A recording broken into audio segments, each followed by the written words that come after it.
Hold on. For some reason, the camera's not connecting.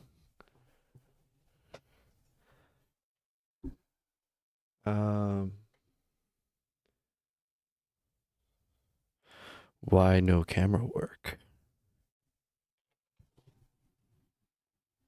Let's see.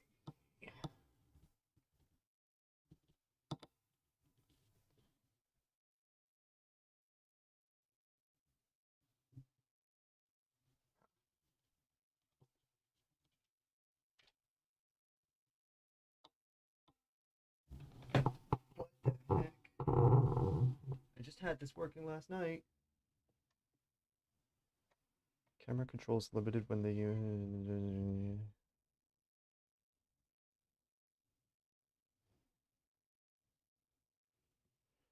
Ba ba ba ba. You definitely should be working. Like looking blank screen. Thanks, Bacon Ducky. What?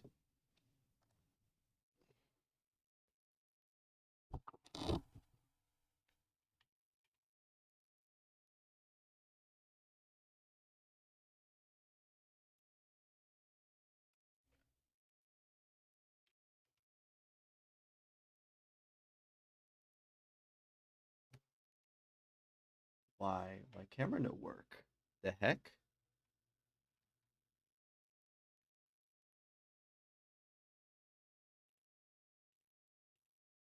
Oh, there we go. Yay, I fixed it. I don't know what the heck happened. Yay. Hello, everyone. Hello, hello. Sorry about that. We got a new camera. So I was trying to get that all set up for today. It's a little crooked. You're crooked. Stand up straight, why don't you? Huh?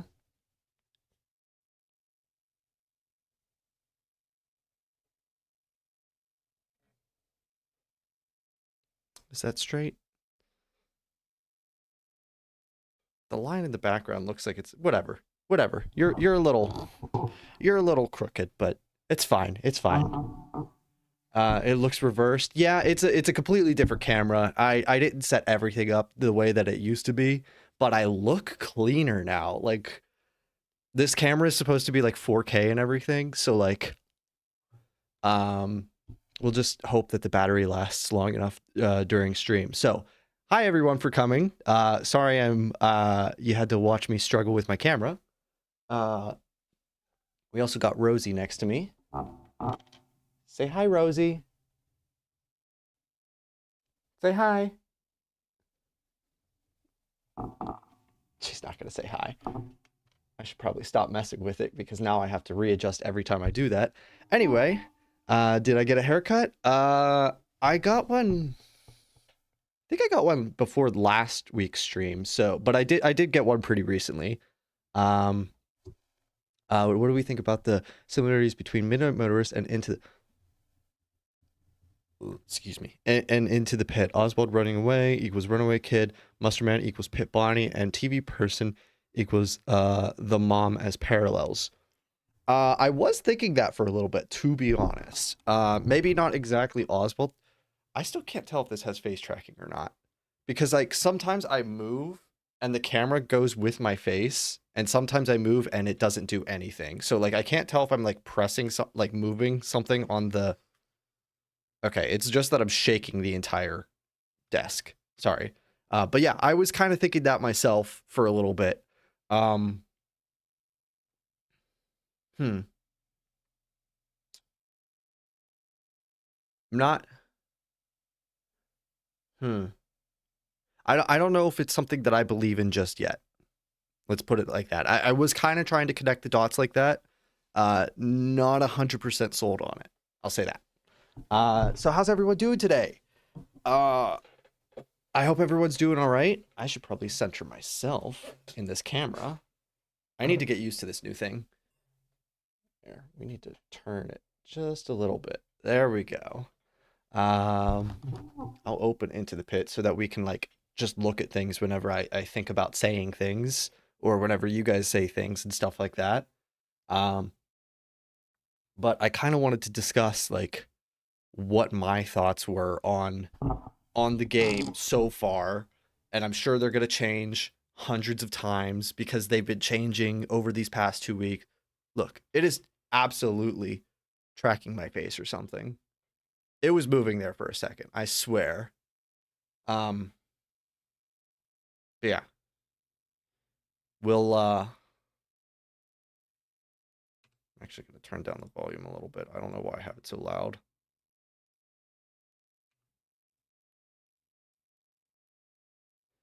And then you guys should probably be able to see this.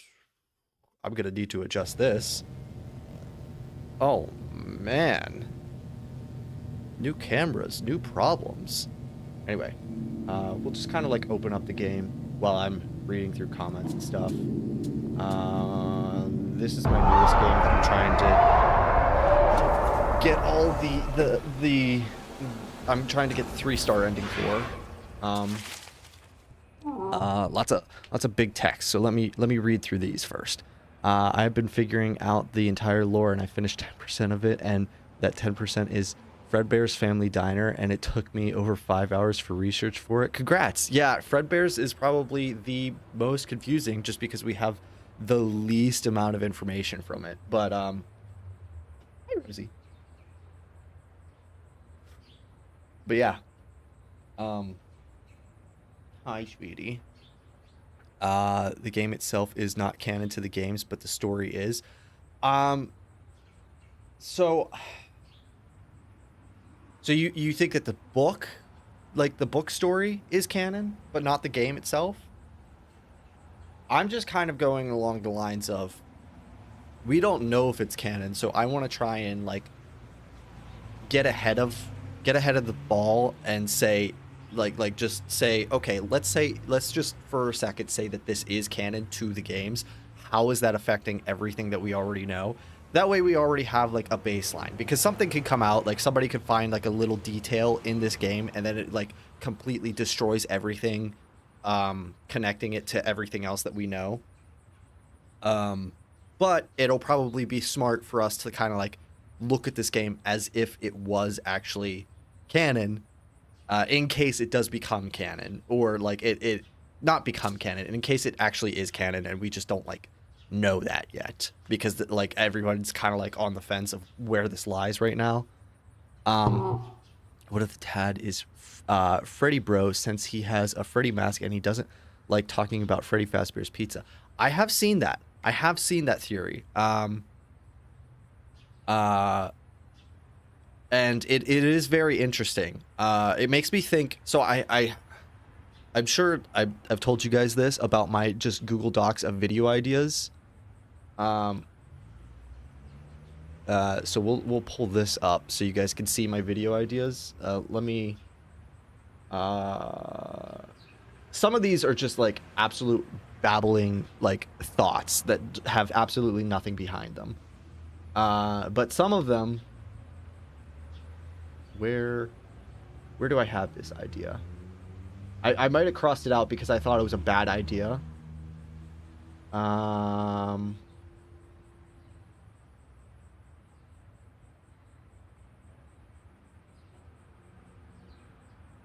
can't find it.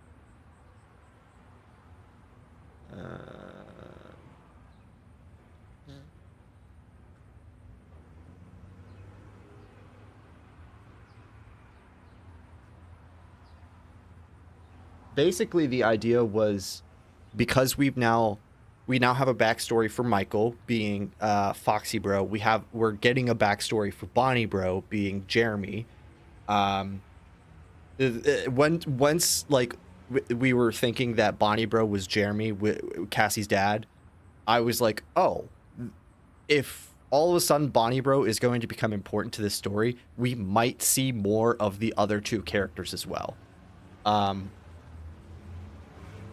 I actually don't see where this video idea is in my list, and I know you guys can't see it yet, because I didn't want to spoil everything that I have, but some of these are just bad. So, I thought it was an early video idea.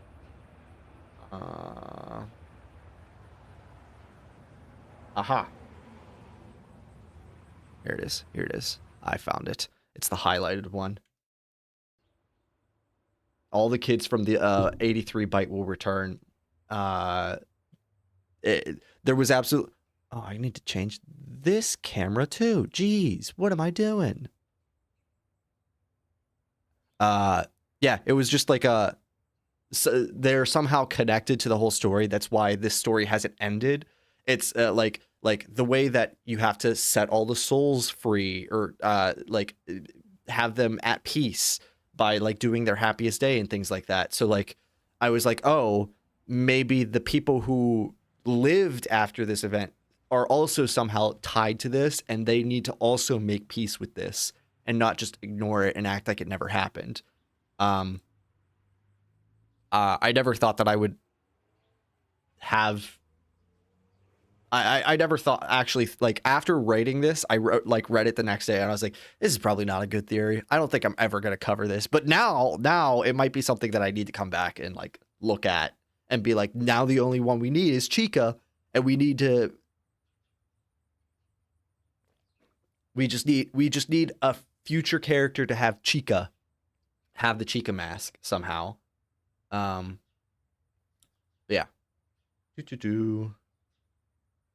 And then we'll switch it back to this. Where did I leave off?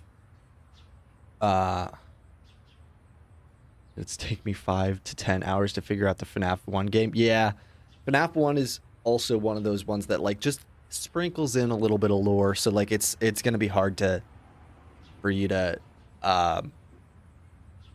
get all the information from it, because it always just feels like there's something being discovered about some of these games. Like just last year, Help Wanted 1, they figured out that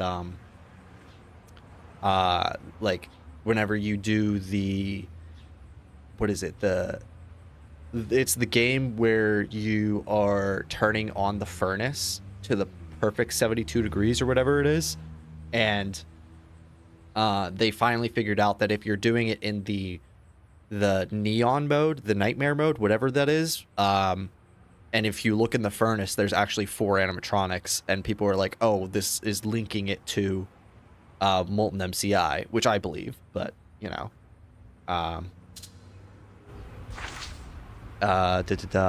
who do you think is Pit Bonnie? Well, I obviously think that it's going to be William Afton in some way. That's something that I want to talk about. Are these actual events that are taking place, or is this some sort of agony manifestation? I want to hear what you guys think first before I like kind of spew my thoughts, because I've been like going back and forth for a little bit. In fact, it's been mostly the last like 24 to 48 hours that I've been doing most of the back and forth, because at the very beginning I was like, oh, this is obviously going to be real events, because there are a few things in this game that take place in the past and they affect the future, so like it has to be like actual time travel. But then I came up, I figured, I think I read something on Twitter that made me like, oh, this could also be the reason for it, and it actually, excuse me, has more evidence pointing towards it. Pit Bonnie might just be remnant from William. That's an interesting thought. The only reason that I believe it has to be like an actual, like something that stems from William, this definitely has some sort of face tracking. It's doing it right now. I don't know how to get this face tracking thing to like work or not work, but like I can see it move sometimes when I move my head. But yeah, it has to like stem from William in some way, because it has William's memories, because one of the endings is literally him picking up a picture of presumably him and Henry. So it has to actually be William in some way, whether it's just some agony representation of him. The only thing is, I don't know how far an agony, like a physical agony representation of a different character goes. Like the way that a lot of other content creators describe these agony things makes me believe that that there's actually like no, how do I describe this?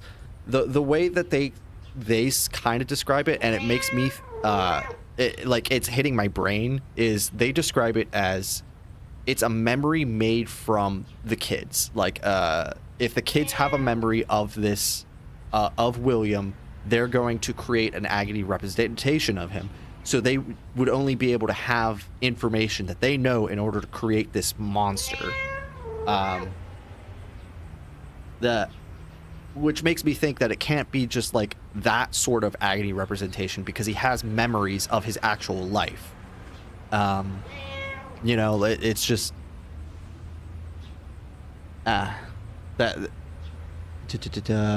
I played the game myself, and I thought he was dreaming in the ball pit, but if he was dreaming, he could transport to the reality where he lives now, but if he was dreaming, he wouldn't be able to move.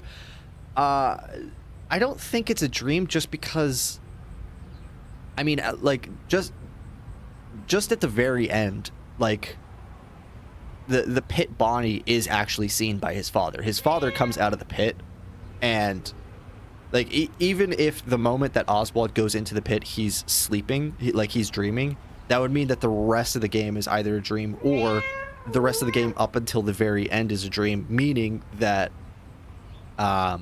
his dad sees Pit Bonnie. Pit Bonnie is a physical thing that his dad can see and like communicate about. So it would either all need to be a dream for that to work, or it can't be a dream at all, because his dad actually recognizes that there is a Pit Bonnie creature and is like, what the heck is that thing? He's back, baby. Nah, that's okay, Dave. You don't have to be sorry for missing stream. We've just been kind of like playing into the pit repeatedly, honestly. Today we're just kind of going over thoughts of the lore. Hi, Mom. We've already played through this once or twice. So Jeff's Pizza 555-5333. Yeah, we have all the numbers already, don't we? At least we do on a different save. Get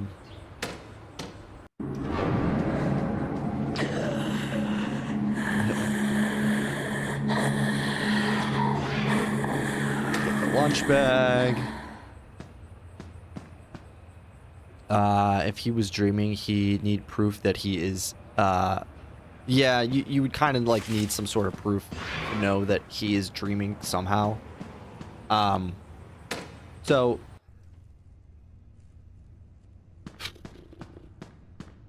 do I have the item that comes from back here? Yes, I do. Okay.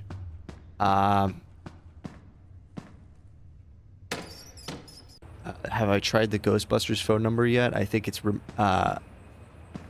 being mentioned earlier in the game. The movie is mentioned. I could... Oh, battery. I didn't even know you can search this. I'm almost certain that all the phone numbers have actually been discovered. Do I have my contacts, or is that in my other save? I have some of the contacts. I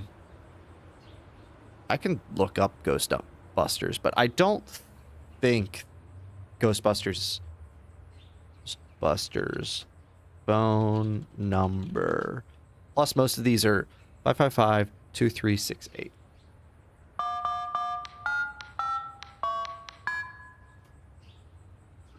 Yeah. Because people have already went through the game and, like, what am I trying to say? They've already went through the game and they've, like, already found all the stuff, all the phone numbers and stuff in it. Alright, so I need to make sure that I have all the items that I need in order to fix the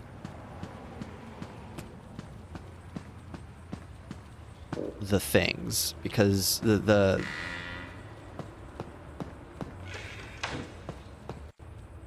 because I didn't do that in my normal save. I didn't grab all the items. So that's the whole reason for this save. Have you found all the secrets? I would be surprised if anyone has found all the secrets. I actually just saw on Twitter by, I think it was Stormeister said it, but do we have that yet? Or is that later in the story? That's later in the story. When we finally get the journal, all the stuff that's like highlighted red and stuff in that, it's all randomized depending on your save file. It doesn't change, like these images on the side constantly change. The red stuff that's highlighted and circled and whatever in the game is, or in the book, is not highlighted. Or it's highlighted differently per save file. And I don't know if there's anything interesting about that. What am I going to? I'm going to school. Hang on, let's go to the library. Let's go to the library first. Could you call Henry from Fredbear's Family Diner? That doesn't seem to be one of the phone numbers that we can access.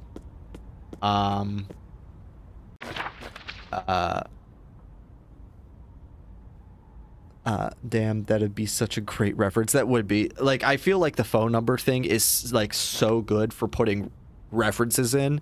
But it also just makes a lot of people be like, oh, that would have been a fantastic reference. And I don't think there's going to be anything here, but might as well double check. There's 2 Vanny masks below both desks in the secret room. Is there? Interesting. I had no idea. Have you ever noticed what looks like Bonbon over here? Oh, my face is in the way. Bonbon. Look at it.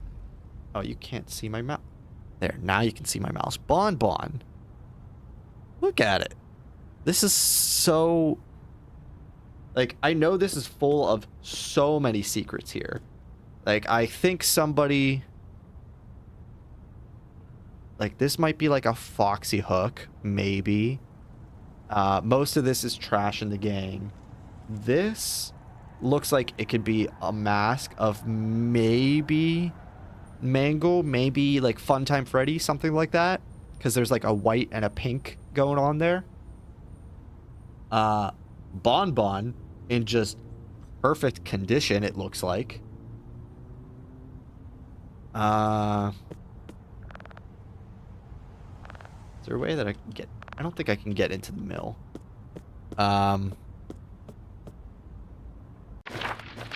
We'll put me back down here now. There we go.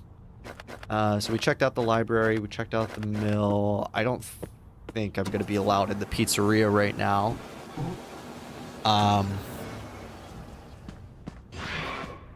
Remember what Scott says? He might start a TV show. If he did, what would it be about the books or the games? I imagine it would probably be about... Opens at 10. Okay. Yeah, I imagine it would probably be... I want to say the books, but like... Oh, it's doing the face tracking right now. Okay, it stopped. Dang it.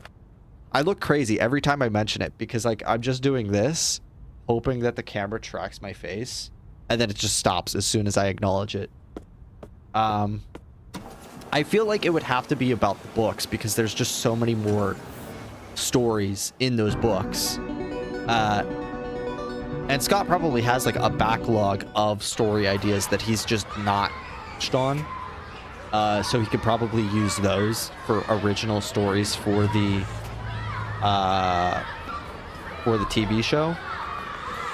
Like, I feel like it would probably be like a combination of things. Like, it would be like book stories, but then like at the end of the seasons, there would be like really big payoffs to like game lore at the very end. Like all the stories kind of like lead into one prologue, like the books do. They have the prologues that are like very important to the overall overarching lore.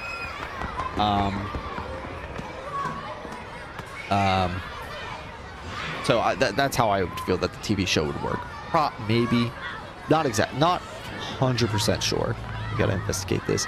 It kind of looks like one of the Scrap Baby's arms in there. Ah, it could be. Do you mean like the actual arm, or like the claw one?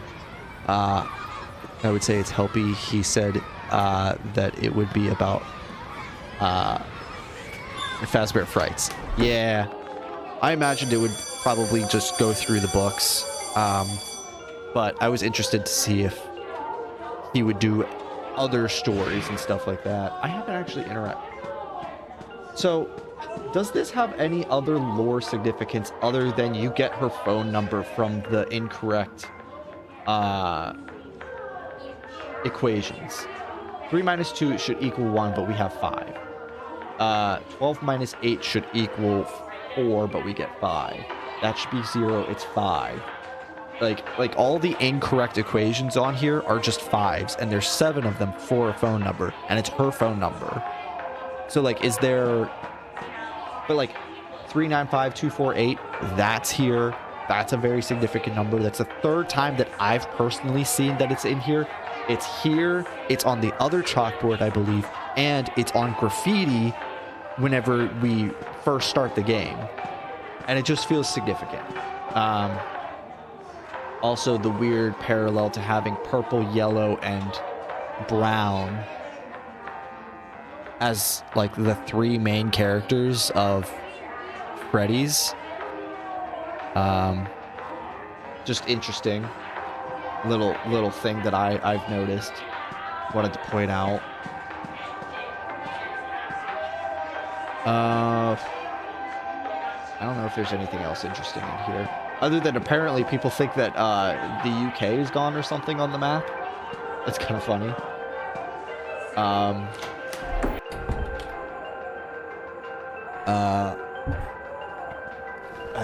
The color scheme is incredibly similar to her, and the fact that it is in a trash heap with what looks like bonbon. Yeah, that's what I'm thinking. What if you reverse it? What would happen? What are we reversing?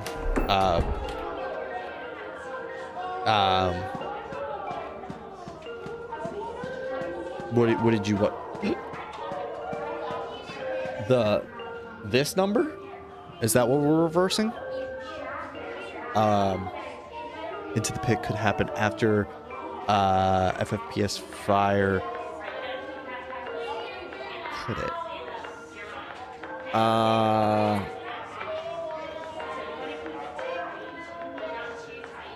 I guess it could. We don't exactly have... We have a guesstimate as to where it should go, but we don't have an exact, like, year. This is somewhere where I need to be. I need to collect this. The numbers on the board. Well, if you reverse the 395248, so this original number is from FNAF 3. It's the color purple backwards. And it's the number that you need in order to input it into the wall in FNAF 3.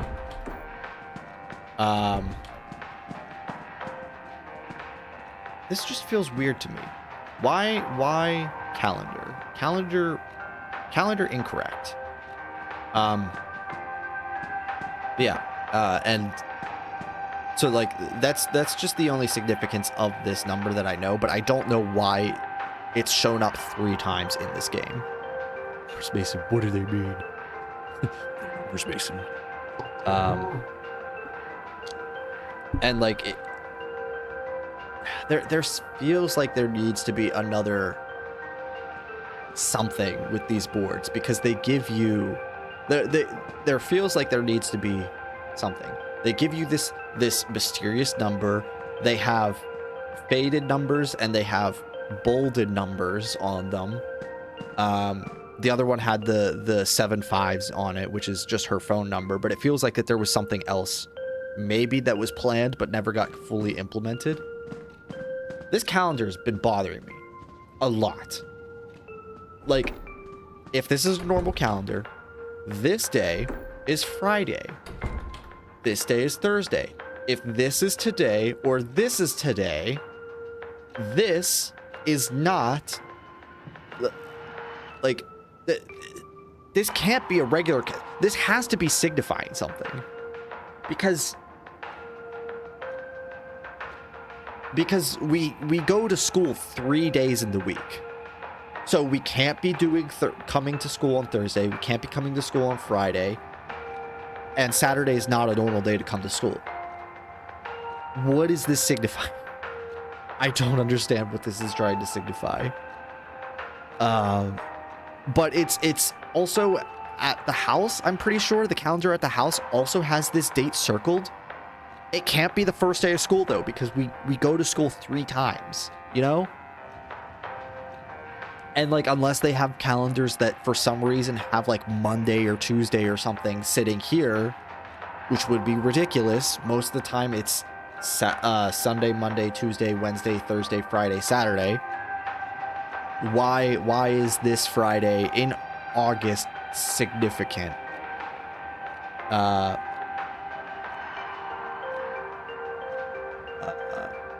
The clock is exactly the same as we see in Michael's. This clock?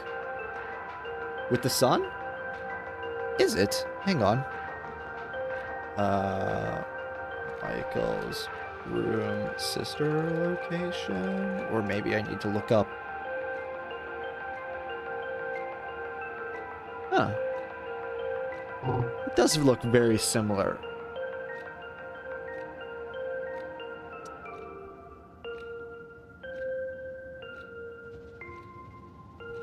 I'm not sure if I would say it's the same, but it has a very similar design.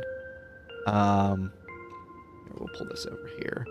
That way you guys can see what I'm looking at. You need this one. Yeah, there you go. Yeah. It's very similar. I'll give you that. But like it has the weird orange or yellow in the center. And these are much skinnier. Just interesting. It is very similar, though. I will say that. Okay, we'll put that back over there. And then we'll do this. And then... Oh, man. Monday, Wednesday, Thursday... Monday, Wednesday, Friday... You talking about this?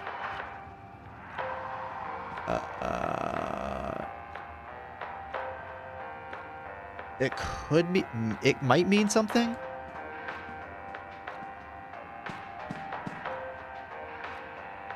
I'm not sure. This also just does bother me as well, just because like these two have similar colors matching. These two have similar colors matching. These two don't, and we're missing Saturday or Sunday, one of the two. Why are there 6? There should be a 7th one here.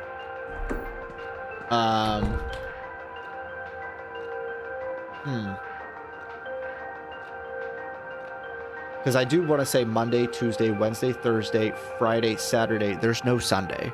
Sunday is just missing.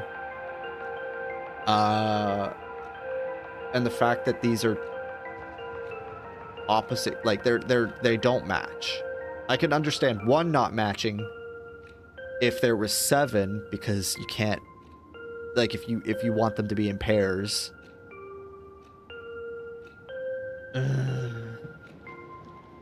Why is Sunday not here? Oswald is a kid in the 80s.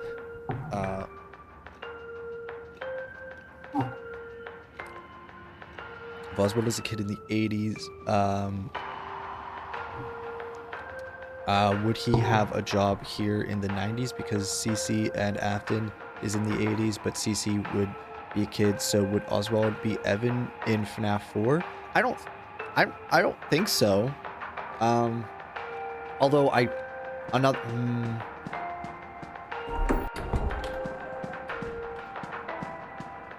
It's just another weird that is something that again kind of crossed my mind. Is like the weird similarity between Oswald just being able to walk to and from school and this pizzeria or whatever, and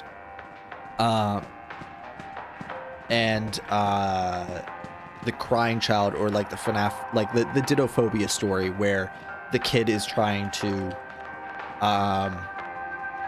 like live his life and is just in constant nightmares because of whatever. Is there any other pieces that I need to grab from here? Or the machines? Oh, sweet, I can go in here. I doubt there's anything in here that I can get yet. I can squint, I can see my house from here.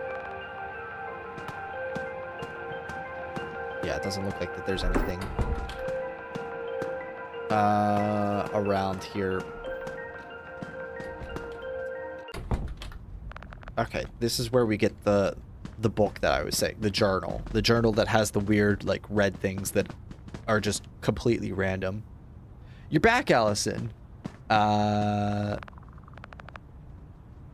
You just got some goats. Nice. All right, we've already talked to Gabrielle once in a previous thing. All right, how do I navigate this? Aha. I might need to go over to my other save file to show you guys, but I've seen more red marks in my other save file. Like, just random words will be highlighted, random things will be circled, crossed out, whatever. This is the only thing that I have this time, is just this random question mark. So these red marks change every time you play. And there's a lot of them. I don't know how many are significant to the lore, but there's a ton of them.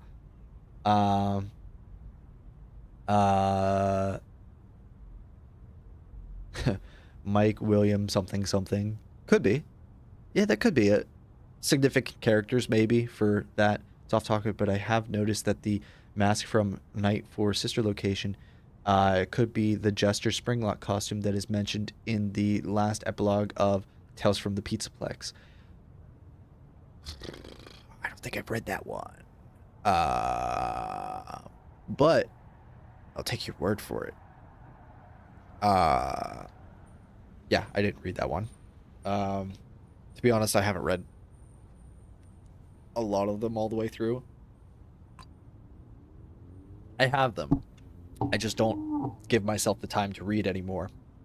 So I either like do ebooks, or like I listen to people read them to me, or I just skim through what are they called?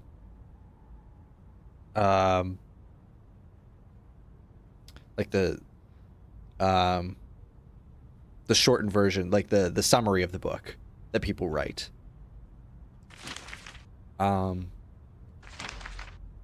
Synopsis, thank you. Yeah, synopsis. New theory video for you is Oswald and Cece related to each other? Oh, you mean a theory that I could do? I could do that.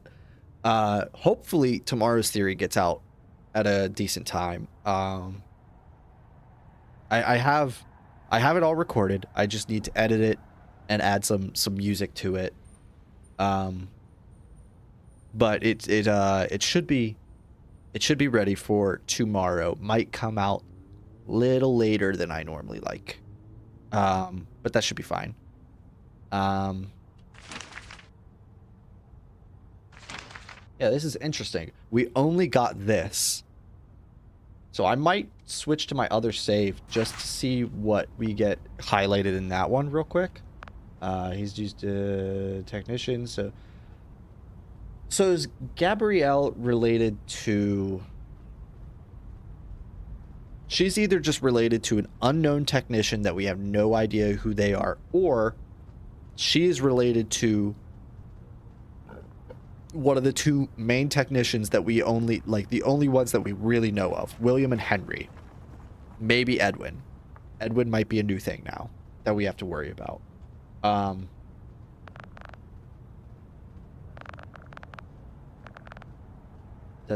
Yeah, a lot of talking.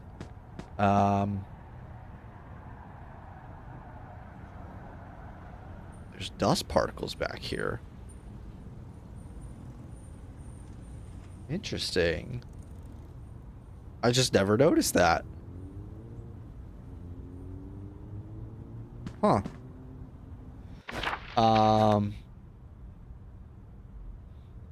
Will you do a theory about Midnight Motorist or even the box? Actually, that's what this next video is on. It's on the box.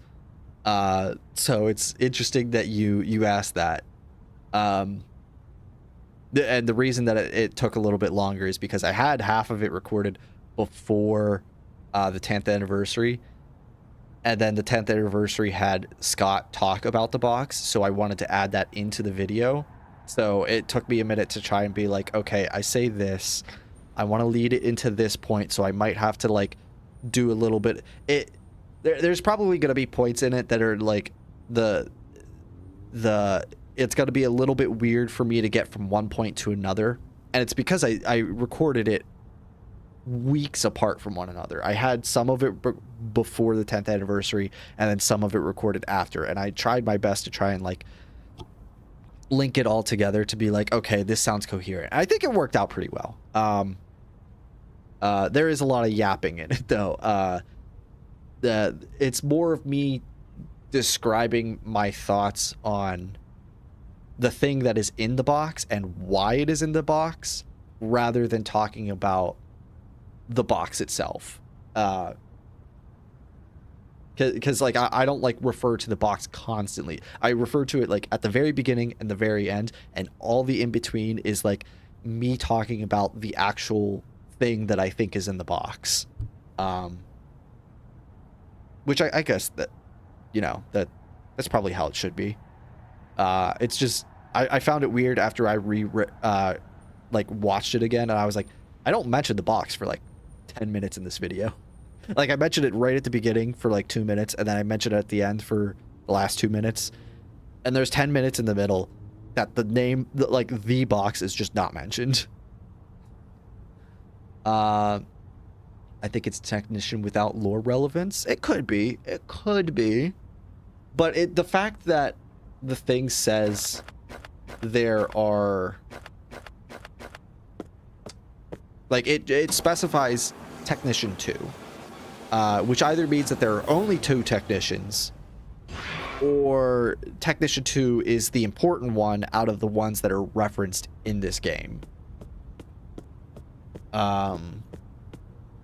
I'm looking in the backgrounds here just to see if anything's here, because I saw something on Twitter where the Stitch Wraith just randomly shows up sometimes in some of the backgrounds, and I don't know how you trigger that.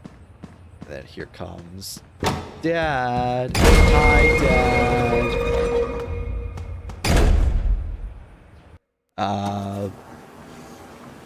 Maybe she's related to one of the sister location technicians or one of the security breach technicians. I wouldn't think it would be sister location, considering they die. Those ones die. It could be maybe security breach. I guess they also possibly die.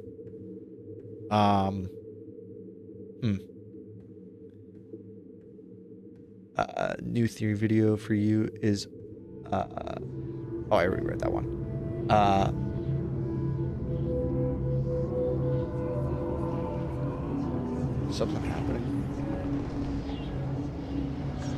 Something happening right now.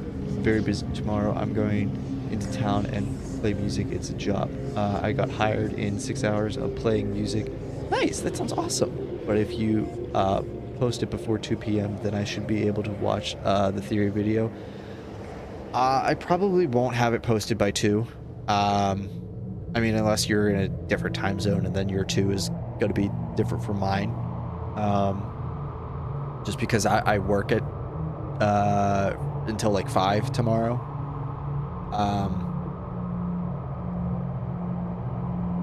And yeah, I don't know when it's going to come out. I think I normally try and post them about 4 or 5. That way I can like see some of the response to the video. Oh, I forgot. I wanted to look at my other save file. And I think we got a save. So let's look at that. So just so I can see what is in the other book, the other journal that I have. Continue night 5. Because I know this one has a lot of like just random things highlighted throughout.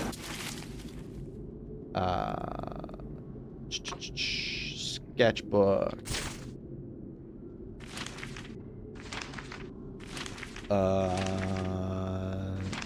Maybe I'm wrong. I thought this one was different. I was almost certain that this one was different. I thought something else was highlighted over here or whatever. Weird. Okay. Am I remembering somebody else's playthrough?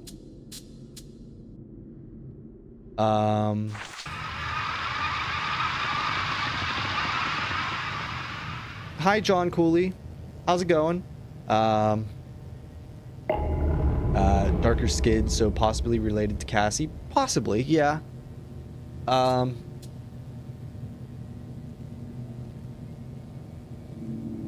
was I doing? Oh, right.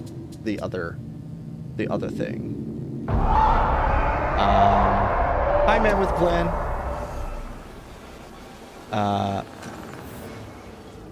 It's 6:45 right now. Yeah, it's 1:45 for me. I don't know how to do quick math. I mean, I know that's a 5-hour difference. Your 2 p.m. is gonna be my 9 a.m. So it's gonna probably come out way later for you. Are you late? Not really. We're just kind of BSing, just doing random stuff. I mean, you are a little late, I guess, technically, but it's fine. All right, I don't know where he is right now, so we'll hide a little bit, and then we'll talk more about thoughts on Into the Pit lore. Actually, probably a really good question to ask. Where does everyone think that this game lies in the lore? Is it in canon, in continuity, however you want to say it, or is it not connected to the current lore at all? How do you guys feel about that? Because I personally, I think there's a good chance that it is connected. Which means that we're going to get a lot of book connections that might be adjusted through future games.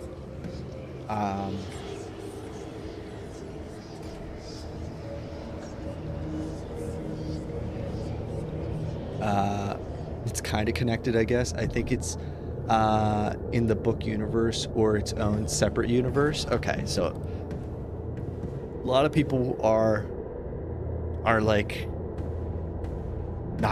seems like not connecting this to the current lore, which is fine. It's fine. I think I'm going to go off the assumption that this is a game. I'm going to connect it to the game continuity until we have something that says otherwise. Because I like a lot of people on like Twitter and things like people, I don't go on Reddit a lot, but I get the Reddit notifications, and the Reddit notification that I got the other day was like, why does Scott not just tell us if the books are in continuity or not? I think this is the way he's trying to say it, because a lot of people are like, books are separate from games, and like that's been the argument for years. So then he was like, fine, I'll make a game about one of the books. that would make it so that the game that is based off of the book is in the continuity of the other games, meaning that the other books are also most likely connected with, you know, maybe some altering details because of the way that he seemed to try and not tell anyone what he was trying to. He didn't want to tell anyone the full story, so some of the details might be a little off, as we've seen with how Security Breach apparently happened like that. So since it's an adaptation, I don't think it's a canon to anything. Okay. I think it's either part of the universe but taking place elsewhere and distant, or its own universe. Your Reddit account is currently banned. Dave, you're getting banned from everything. What's happening, man?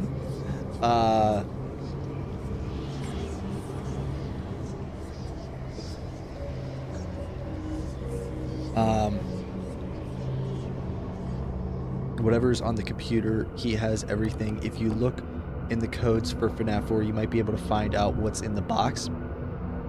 I don't know. I don't think so. Because it seems like Scott, from the way that he described how he does his storytelling in the games, he has an idea that he wants to reach out to in the games. And he tries to build towards that. And sometimes that idea that he tries to reach out to might have to change because of how he's telling the story. Or maybe he doesn't have the full idea done, so he doesn't want to actually put something in the box. So like, I don't think that he would actually have what's in the box implemented yet if he's not going to include it in anything, you know? I don't think he actually has something on his computer that is the actual contents of the box. Oh, Spawn was in the box. Saying this is canon is like saying the LOTR books are canon to the movies. Ironically enough, the Into the Pit book might be canon to the games, but Into the Pit game is not. Interesting. That's very 180 of how the conversation used to be. It's quite literally the exact opposite of what it used to be, because now we're talking about a game that is not in continuity, but the book that the game is based on is in continuity. Very interesting. That is... Sorry, just letting that like kind of sink in of like... Somebody else said that, I think, too. Somebody else earlier in stream also said that they think that the book itself is canon, the game itself is not. Which is kind of fascinating to me. Watching the books get introduced and then people being like, no, books are not canon. And then people being like, okay, maybe some of the books are like parallels, but still not canon. And then them going, okay, they're actually like some people going, okay, they're all actually canon in some sort of way. We just don't know it yet. And now this, where it like just so interesting. I don't know how else to describe it. It's weird. It's weird. That whole argument that I've been hearing for years about this is just turned around completely. I think a possibility of what's in the box is literally lore relevance he forgot about. I don't think it's completely off the table for him to have forgot, but I don't think that he did forget. But I think it would be really funny if he actually did. If Scott forgot what was in the box, I would laugh. But he didn't say, he made it almost sound like he forgot in the interview, but I don't think he actually forgot. Lally is in the box? Ooh, Lally. I'm gonna be back, but on my account so I can listen to my earbuds. Okay, John. I will be here.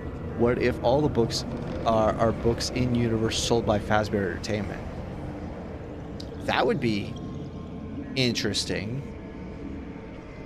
I mean, it would line up with the whole them. It would line up with the fact that they want to try and discourage the whole story of bad things happening at their pizzerias by making more fake stories about bad things happening at their pizzerias and making some of them very out there, like with the Fazgoo and the Spring Bonnie impregnation story, whatever that is. So that could work. That could definitely work. Do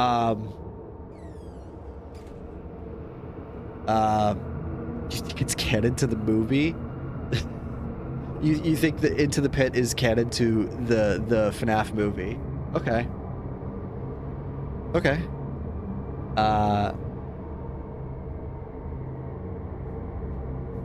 Talbot Files, Into the Pit game / book are similar enough that it really don't matter which telling of the story more canon.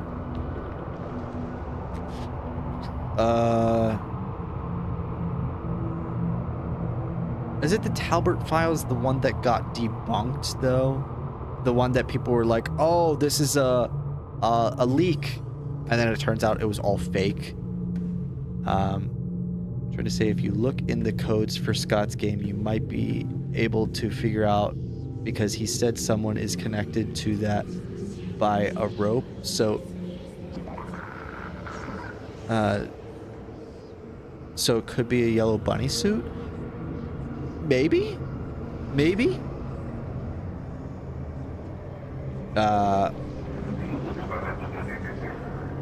It has never been mentioned that playing Bonnie's guitar is dangerous except for Into the Pit game and the movie.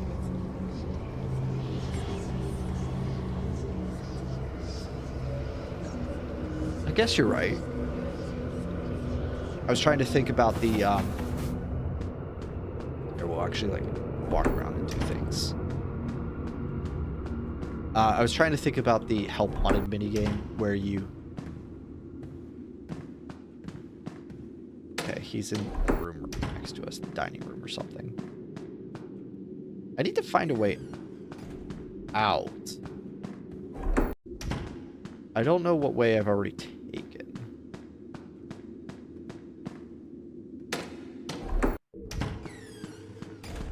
Okay, he's in this room. Have I taken the front door? Is this not a thing? This looks like Sorry or something. The board game. I guess we can go out this way. Yeah, because I went out the attic the last time. Then I can go out either my bedroom door or the basement window. But we'll start heading our way towards the pit. Yeah, but I was trying to think about the game where there's definitely some... Nope, and then it stopped. There's definitely some sort of... I was trying to think of the Help Wanted minigame where you try and tune Bonnie's guitar and see if there was anything that like said that something was wrong with his guitar, but I don't remember anything. But yeah, that is very interesting that you say that, Dave. You're back. It's John Cooley, but all right. Thanks for coming back, John. Artistic Child. Artistic Child is John. Gotta remember. I'm not gonna remember. I'm gonna try, but I'm not.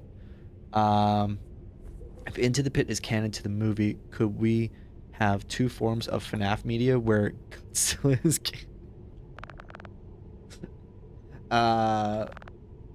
absolutely.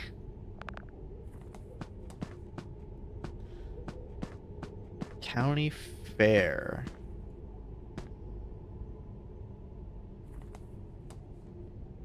Oh, you know what?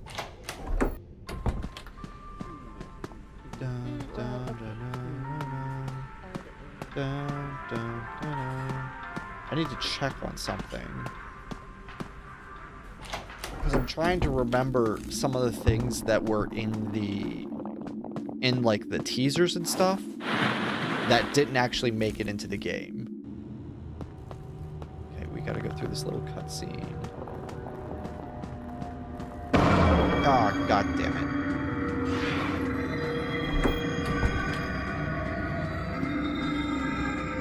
Gotta go here.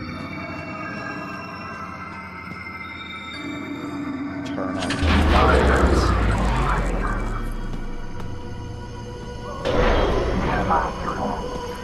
That's not somewhere I can hide. This is... Okay.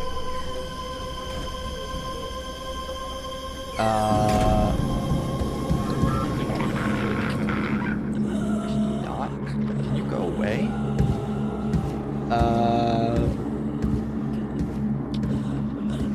Oswald only goes into the pit because his life is depressing and wants some fun. Yeah, he's like, man, I gotta hang out in this pizzeria again. Lame.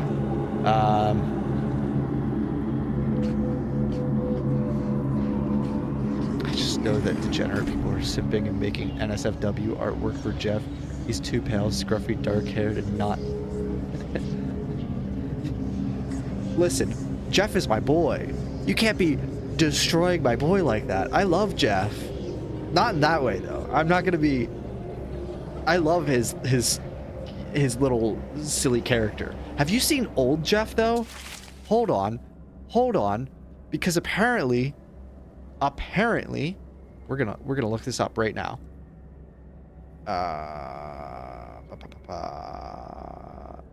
Into the pit, scrapped content.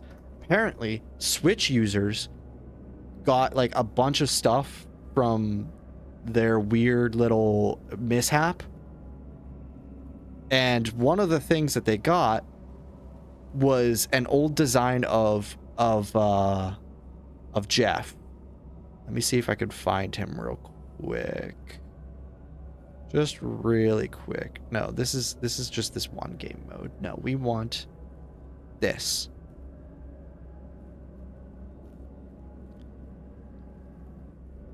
He might be here. Oh, he's definitely going to be here. 1 second. Ha ha ha ha ha ha ha ha. Hang on. Here he is. This is Jeff's old design. I love this. Like, I think I just really like this design because he's like little skinny old guy rather than the Jeff that we got. I think I prefer the Jeff that we got, but like I do like this design a lot. Also, he has a Freddy apron, which is weird. Jeff is the true MVP of FNAF. Yeah. Floss and Bonnie never got into the game. Yeah, that's one of the weird things that I was like, why didn't Floss and Bonnie make it? Does that break the lore somehow? I'm guessing there... I mean, there's probably artwork like that for the animatronics. There always is. This Terminal Jeff simp. Yeah, no, I really like Jeff. Video by Orton, so definitely go check them out. It's just weird that you can get into this. Some of the objects in the game just kind of like flicker back and forth between their old and new models, and Jeff is one of them. And they also just randomly levitate. Again, Jeff. So it's just weird. New Jeff is better. I agree. Definitely agree. I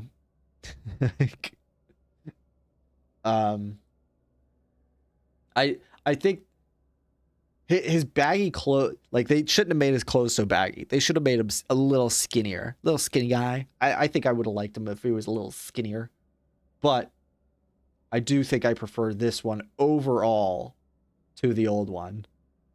Boop, boop.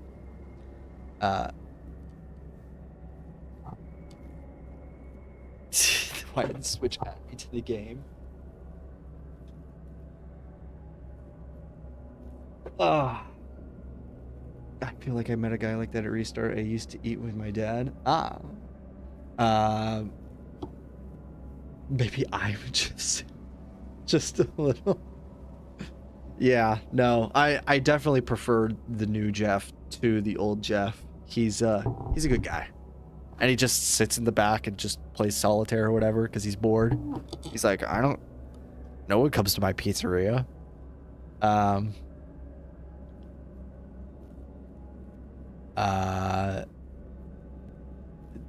think that guy might be a Freddy's employee for the Talbert files. I think that's how it was. If that's what TBF is. I think that's what the rumor said, is that they were like somebody who was working with Scott, and then it was a rumor that it was somebody working with Scott, and this was like an old draft. But I think the entire thing just got thrown out because none of it was real. The entire story was made up, and nothing in the book was real about it. Like Scott was even like, people were like DMing me about this Talbert file situation. Never heard of it. I guess I'll look into it. And then he looked into it and it was like, yeah, no, somebody just made all this up. None of it's real. Hey, Catboy. Thanks for stopping by.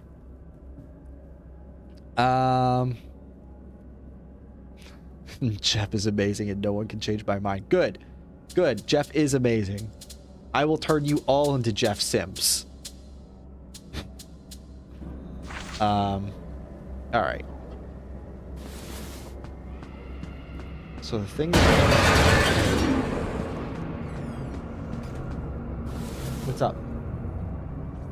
From Walmart? Not off the top of my head.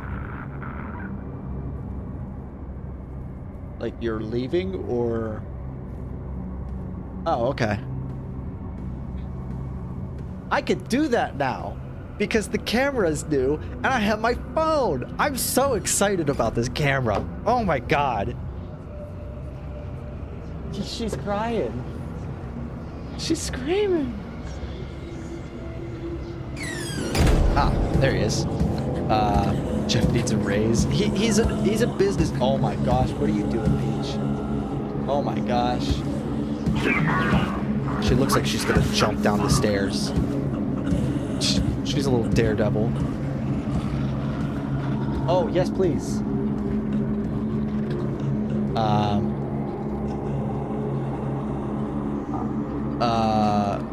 Jeff needs a raise. He's a business owner. He can control his own raises, you know? I guess not really, you know? I'm already Jeff if this Switch version is in. That's, I think, just the old version that they were going with, and because it released before anyone was expecting, it still had content in it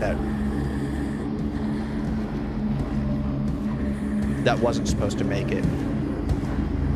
Oh, to be fair, sorry. I was talking about the stinky guy with the Freddy apron. He talked about eating at Freddy's. The stinky guy, the old Jeff. So here's something else that I wanted to look at. It's a detail that I didn't notice if it actually made it to the game. And I really wanted to look at it. It didn't make it to the game. Let me see if I can find what I'm looking for in the trailer then, because something in this room did not make it to the game. And if it didn't make it, it could be because of lore relevance. To the pit. It might be in the trailer. Trailer.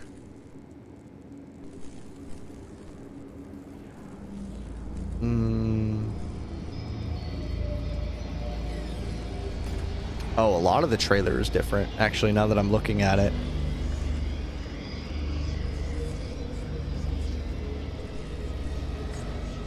Boom.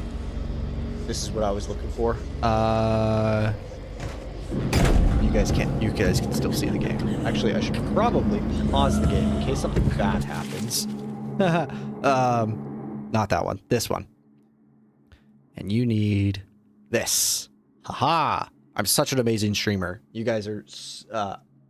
This poster never made it, and a lot of people, whenever this trailer first came out, thought that this was either Baby or DJ Music Man, and because this poster didn't make it, could be lore relevant.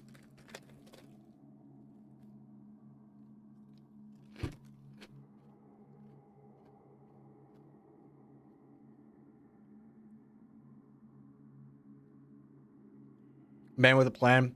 You already. I wasn't looking at chat because I was looking for it, but yes, you are correct. That is exactly what I was looking for.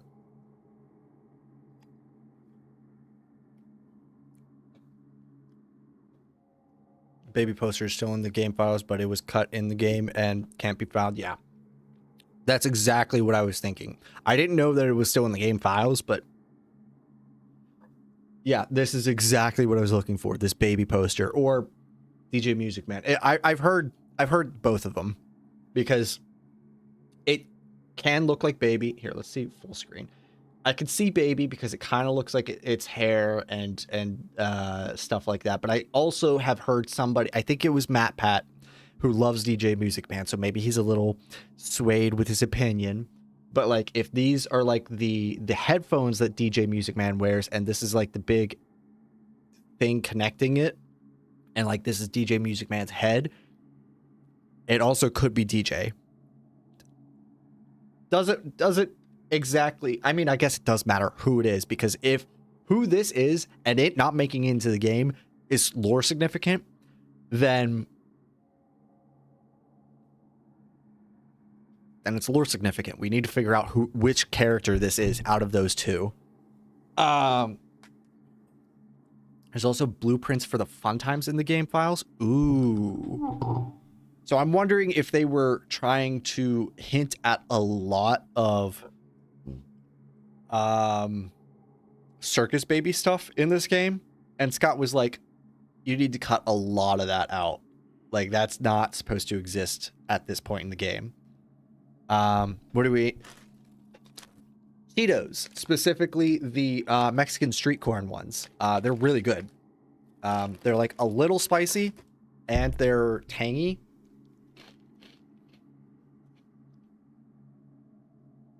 They're good to snack on. I love them. Music Man.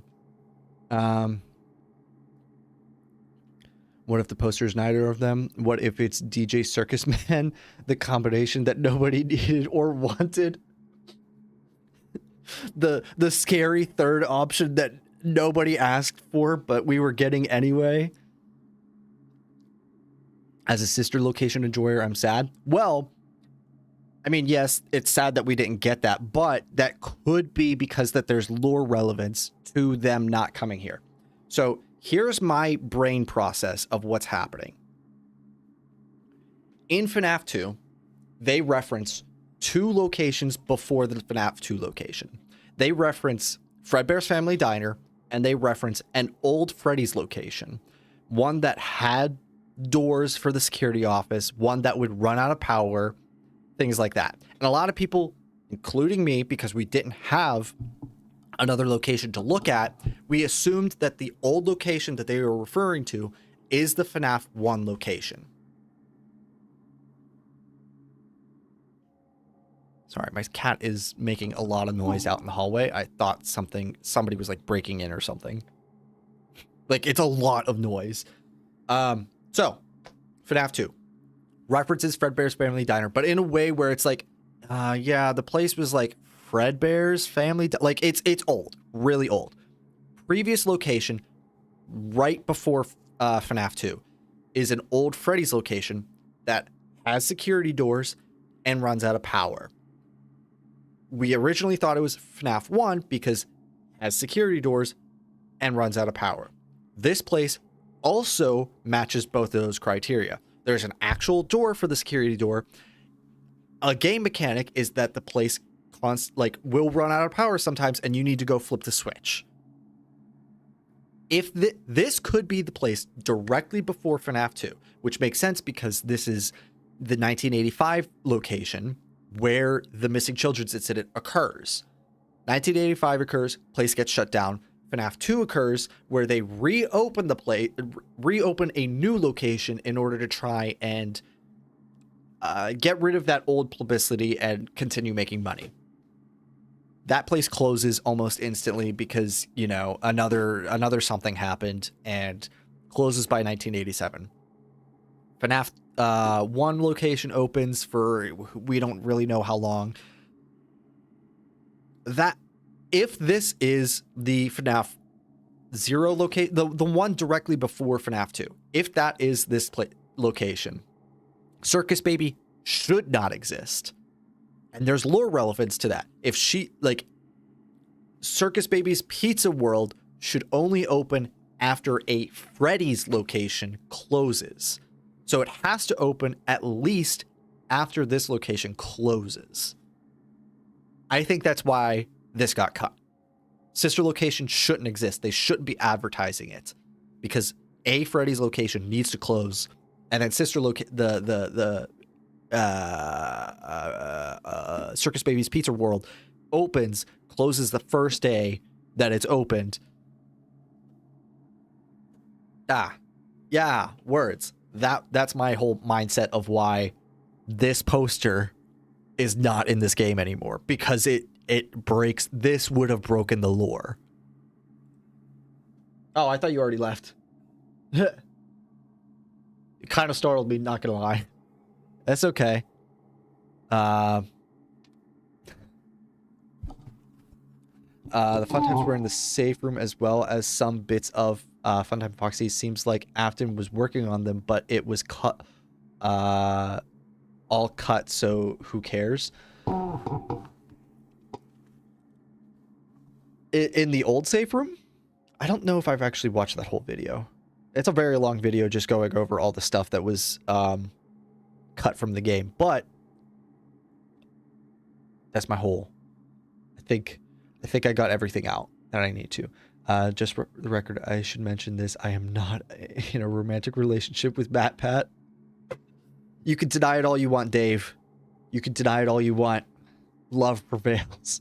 So I'll do a lot of cut sister location stuff. Also a cut puppet jump scare. Ooh, I actually have seen that. Like, there's a whole puppet mini game that can be played from this. I think it's in the Switch version if you like fix up a few things.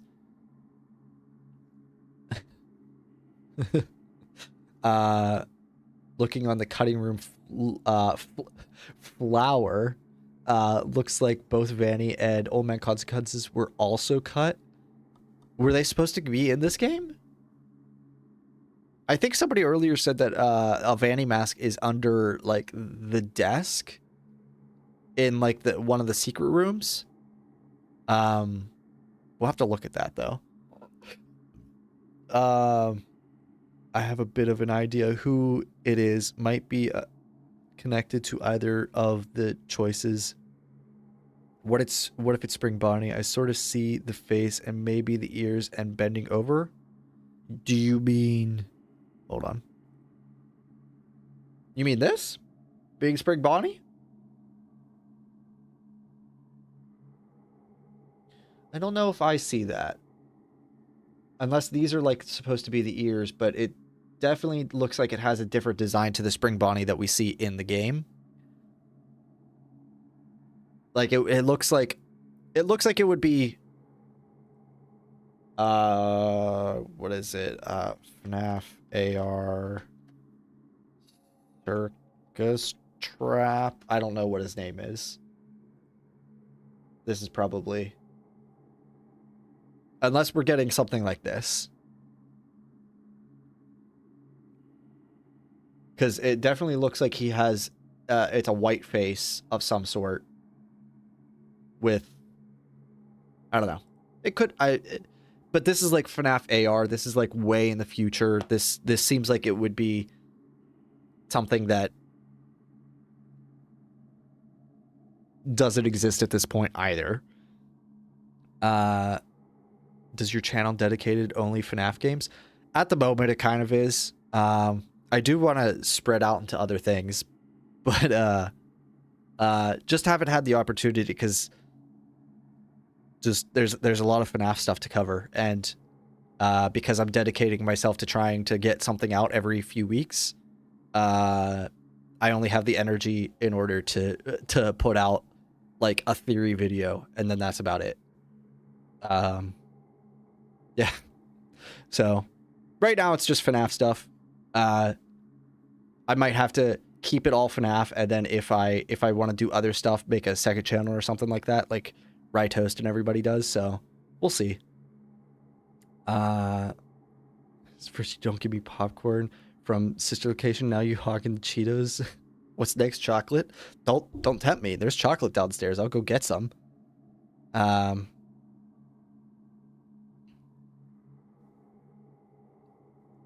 You'd like to see some Zelda videos?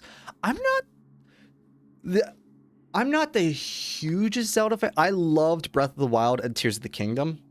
So maybe I'll start into that. And I'll have to ask my buddy, because my buddy's a big Zelda fan, like what he would recommend for somebody who likes those games to like just kind of like deep dive into Zelda. Because I do have a Zelda playthrough right now on my channel. It's not very good. But I think it's okay. I think it's okay, you know. It's what like helped push me to like actually do stuff, because I got a video that was like 30k views and I was like, oh, I might be able to do something.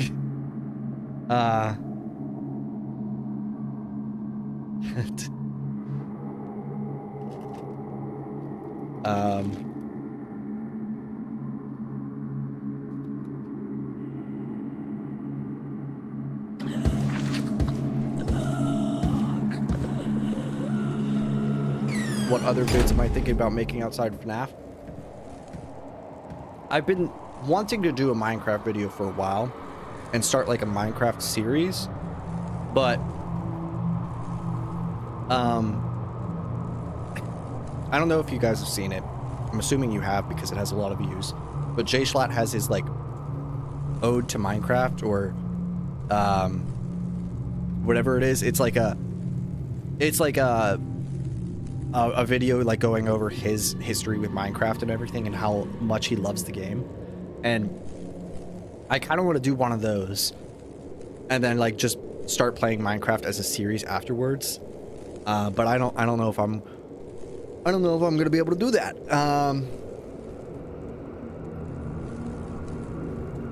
Because, you know, Minecraft and FNAF have both had a really big anniversary this year. Minecraft turned 15 and FNAF turned 10. All right, that doesn't open until he busts down the door.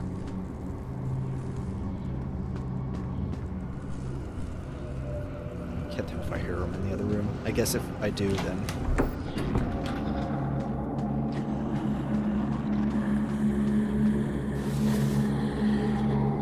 He's over here somewhere. Oh, he just went into a room.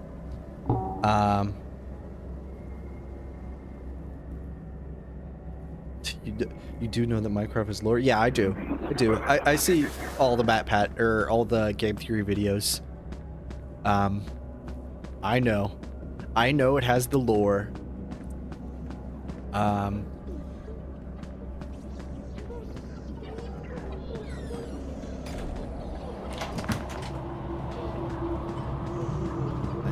think he's about to come back into this room. Yep, okay.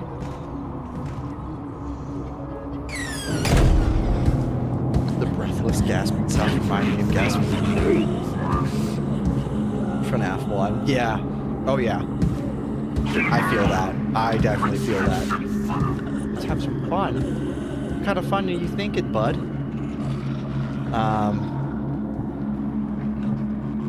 Like possible the Earth could be a square. I don't know if it's like that much of Minecraft lore where it could be a square. Because a lot of people just like make that video because they're like, ah, yes, the math of how that would work. I don't know if... Oh yeah, so I need...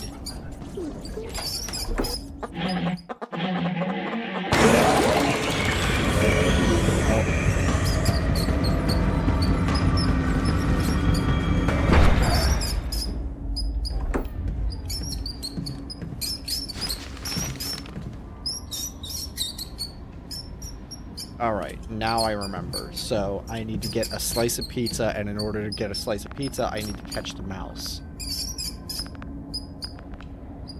Yeah.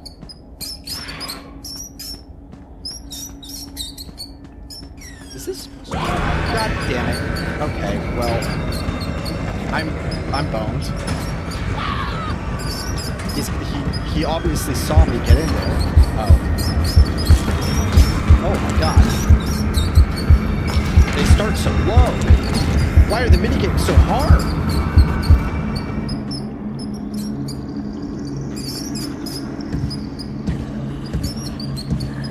I feel like everything has lore. I mean, it kind of has to. Like, you need to have, like, a background story going on for your game.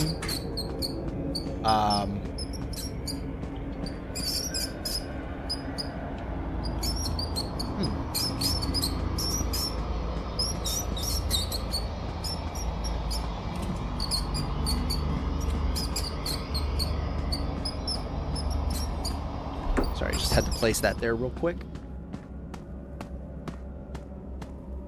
Now we go talk to Jeff.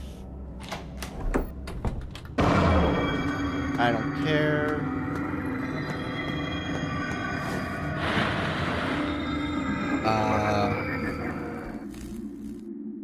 If you were to learn code and stuff and then make a game, would you play it? Yeah, I'd probably play it. I kind of want to make a game myself, too. I'm surprised that nobody has made, like, a cooking simulator game, like a Cooking Mama type of thing, and made it, like, Freddy's related. Like, just as a fan game, that sounds like an amazing game. Like, A, like, it's family friendly. People love their cooking games. And then B, you could hide lore in there pretty easily by, like, I don't know. Like if you had, like, Baby as being one of the customers, being like, I want this, this, this, and this. Do the exact opposite of what she says, and then you get lore. Da-da-da. Alright. So I need to... I have a rat trap. Good.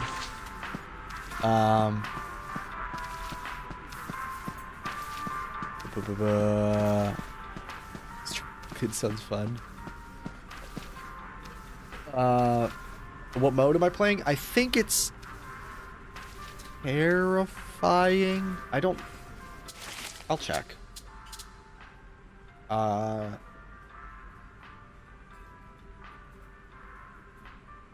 We'll just hope that I saved. That it auto-saved.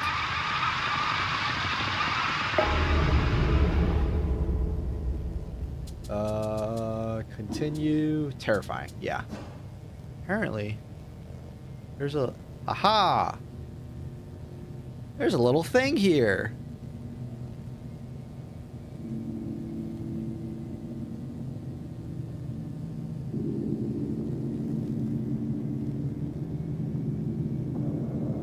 Wonder if there's anything else in this.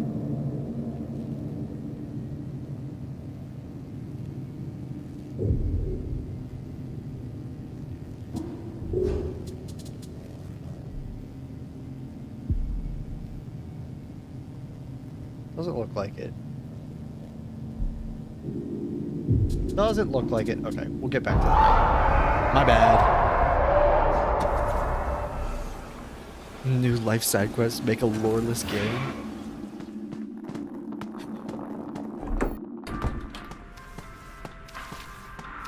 I mean, I feel like that would be just really hard to do, honestly. That'd be really difficult just because you would have to make a game that just, I mean, it would be like Tetris. Something like that. Tetris wouldn't have any lore relevance to it.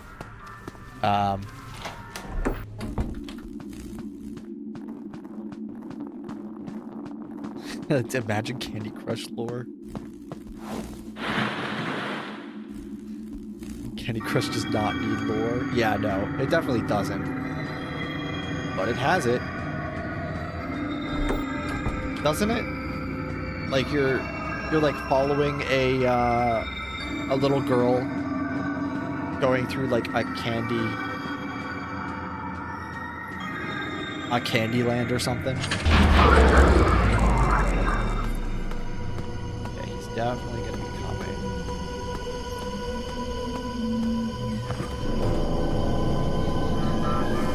He's definitely on the road.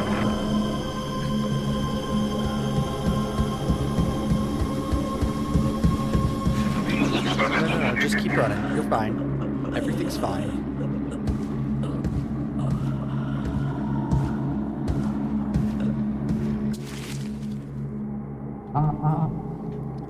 Hi, Blue Melon. Thanks for stopping by today. I kind of... So, I want to run this idea by you guys. Because it's something that I've been, like, pondering for a little bit. You know what? Maybe it'll be easier if I get to the Golden Freddy room first. Come on, like, go into the curtain or something. Like, get out of here. Bonnie, get out of here. I want to look at Golden Freddy whenever actually, you know what? I don't feel like waiting. We're going to pull up a picture of, Into the Pit. Golden Freddy. Images. Perfect. Let's look at this bad boy. Let's open image in new tab. Perfect. We'll take a good look at this guy while I try and first I'll read these and then I'll get to the point of what I was thinking, okay? My question for FNAF 3 is, why is there only one animatronic and why are the phantoms existing in your mind? I've actually seen a lot of stuff about it. Well, first off, there's only one animatronic because in the lore, the guy who owns the place has only found that one animatronic. Like he's been looking for other animatronics, but he can only find like the masks and stuff. He can't find the actual animatronic components. But he found Springtrap whenever he discovered the secret room. And I've seen a lot of things that the phantoms only show up after Springtrap shows up. So it seems like the phantoms are connected to Springtrap in some way. Don't know how. Couldn't tell you. But it's an interesting theory that I saw go around.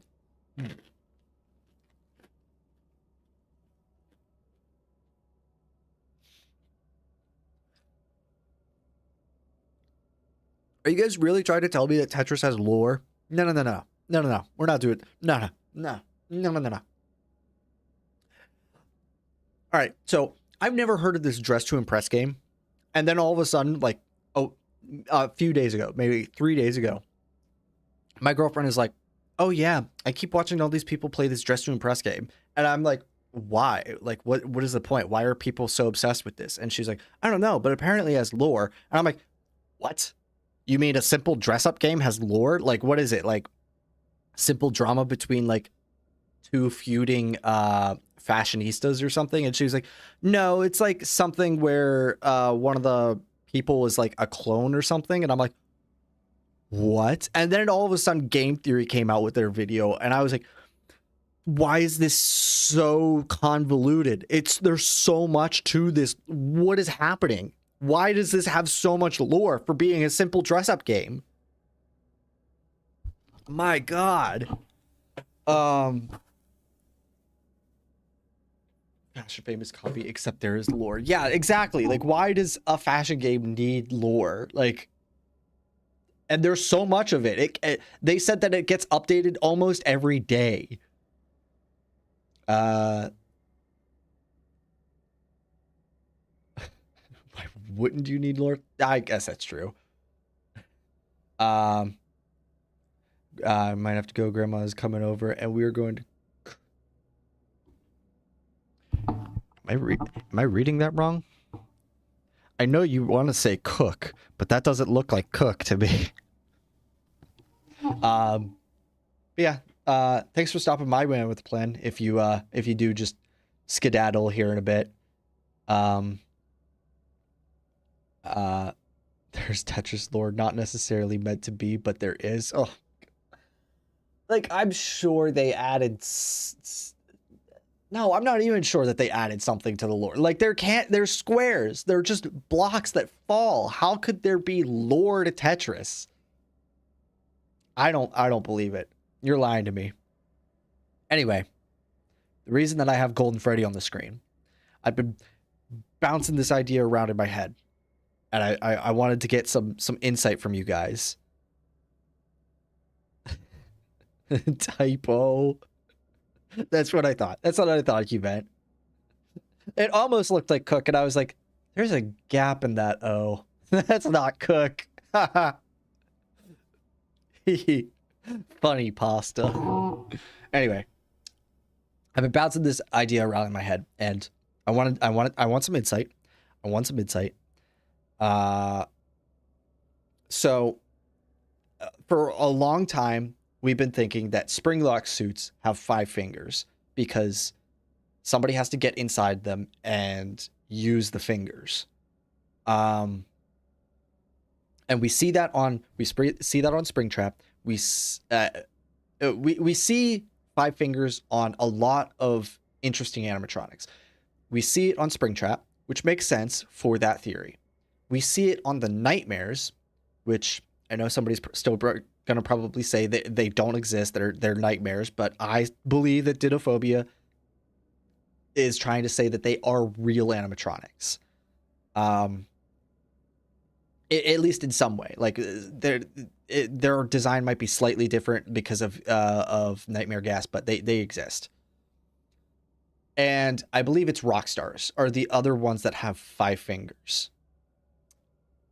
And I think it came around because Game Theory was the one that was like, oh, mascots like in the 50s or something needed to like they just added another finger because it just makes sense for performers to have 5 fingers if they're going to be getting into these suits.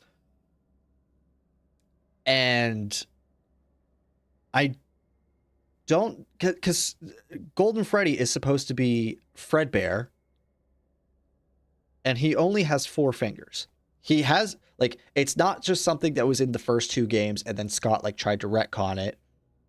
He's always had, like, he even has 4 fingers here. 1, 2, 3, 4.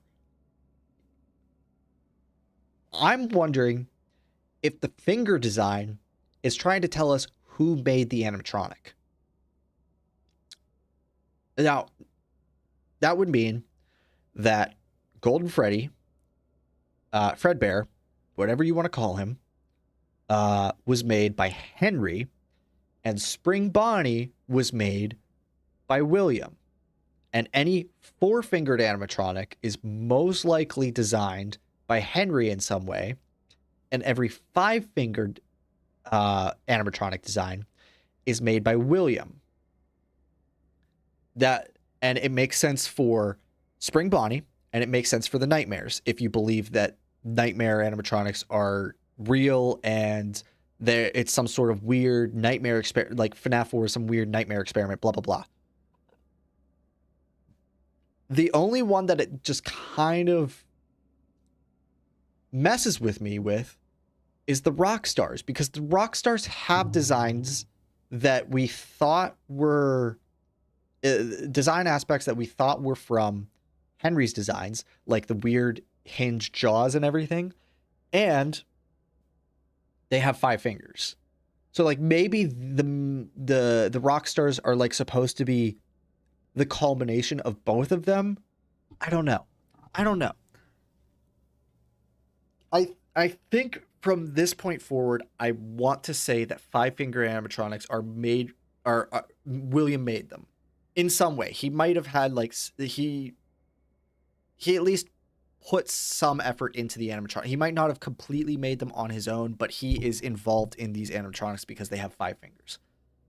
What do you guys think? Am I going crazy? this is something that's been bouncing in my head for a few weeks now. Why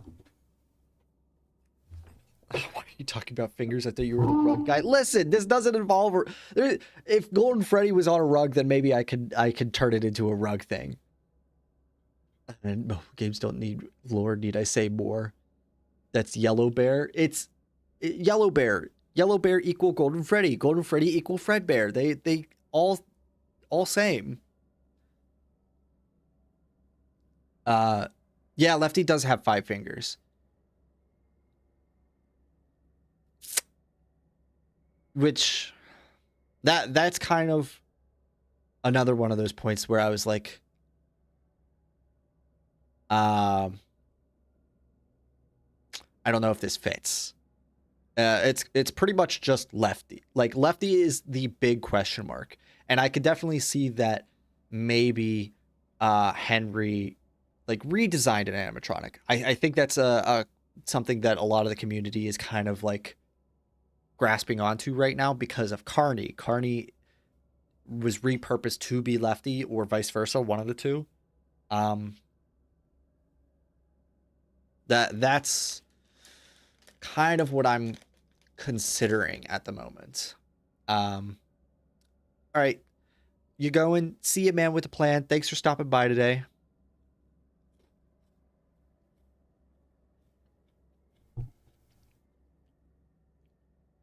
Yeah, there are 4. 1, 2, 3, 4.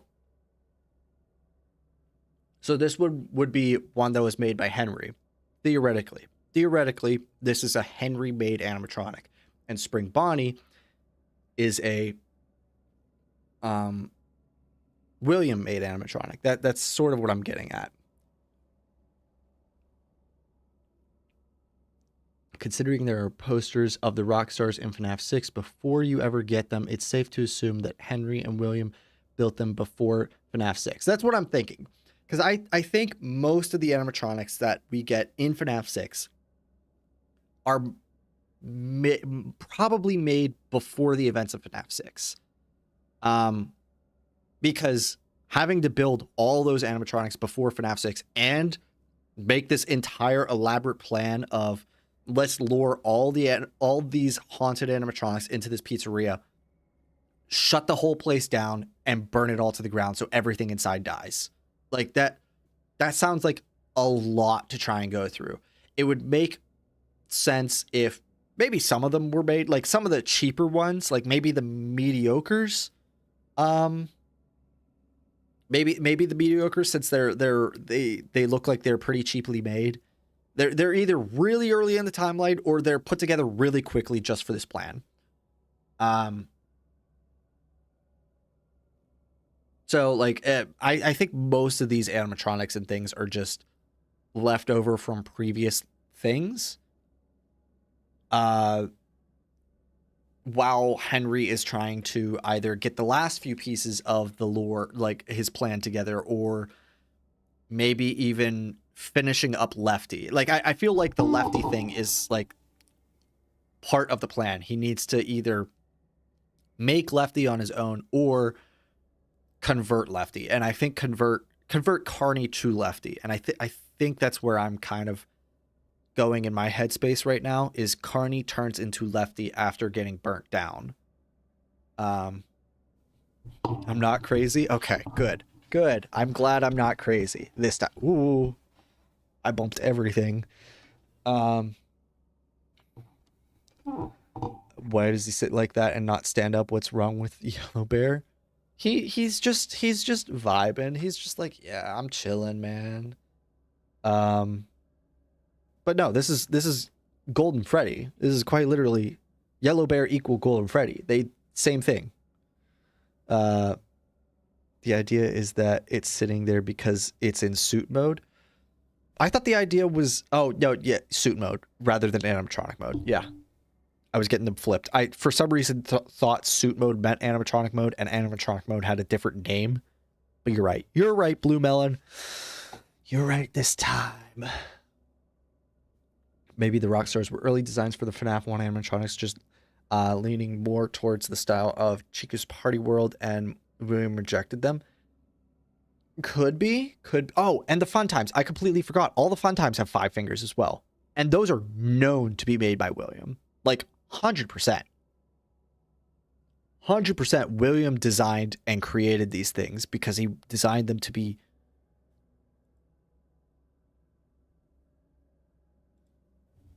I think he has 4 fingers. Let's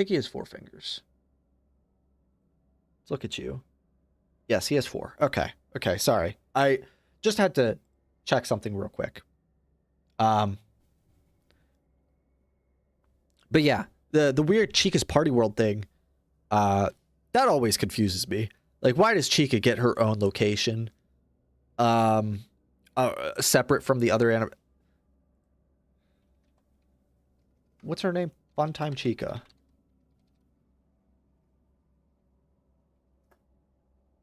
Actually, I should probably do this on a separate screen. This seems like a dangerous search. No, Funtime Chica has 5 fingers.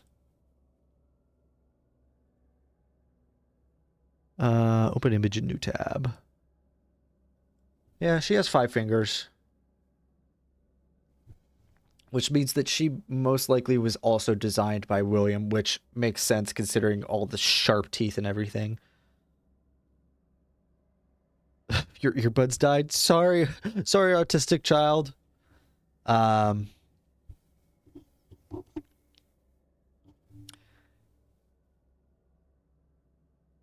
If it's suit mode, there wouldn't be parts inside the outfit, and if you look closely, there's spring locks on the animatronic. You don't remove the spring locks whenever it goes into suit mode. You just crank them so that the animatronic components are pulled back. And it makes sense that it's in suit mode because you crawl into Golden Freddy.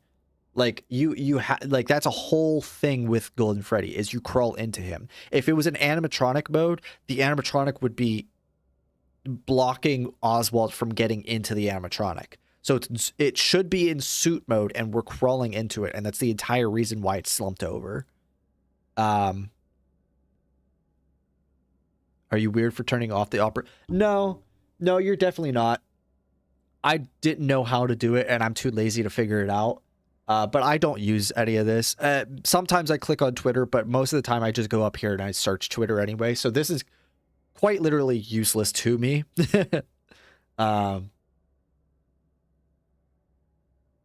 You crawl into him?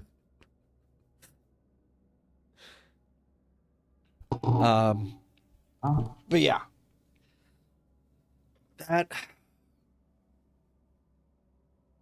Because that kind of changes how we see things. Because I think a lot of people have been like trying to say that Golden Freddy is not a spring lock. Maybe not a lot of people, but I put out a Golden Freddy video, and some people were like, "That's not Golden Freddy." Or that's not Golden Freddy and Fredbear aren't the same thing, because Golden Freddy has 4 fingers, instead of 5, and spring locks have 5 fingers. And this just, the fact that everything that we know William has worked on has 5 fingers, and theoretically there are more animatronics that William could have worked on, the rock stars, that could mean that every 5-finger animatronic is something that William has made, and every 4-finger animatronic is Henry or Edwin, if you even believe that Edwin is a part of the story. Hi, Spidey Minion. Thanks for stopping by. We're talking lore. I might need a snack here in a second, like an actual food, and not just Cheetos.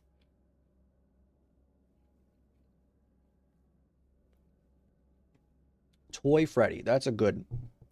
Again, I'm just going to put this to the side. Toy Freddy. Because I know I've looked up Toy Freddy before, and I've gotten some weird stuff. Yep, we're getting weird stuff. Why does Toy Freddy have so much weird stuff to him? What the fuck is this? What is this? Hang on. We'll pull up a regular Toy Freddy, add whatever the fuck this is. Okay. So this... You're not going to be ready for this. I don't know what this is. Oh my god. Let's get this monstrosity out of here. Anyway, this is Toy Freddy. Toy Freddy has 4 fingers.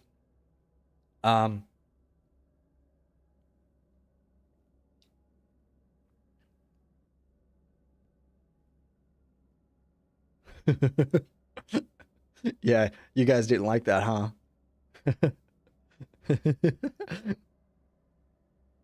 That was a mistake in your design.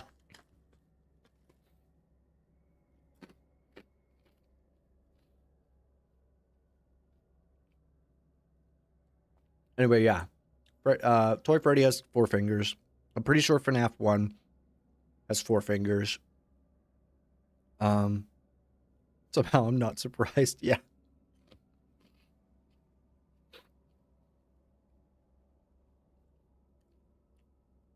I think most of the toys have the same amount of fingers. We'll look up Mangle, though.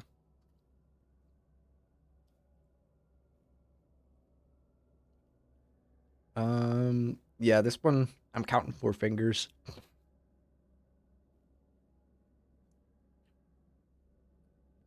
Let's go open image, a new tab. There we go. Da-da-da-da. 4 fingers. These are really good, honestly.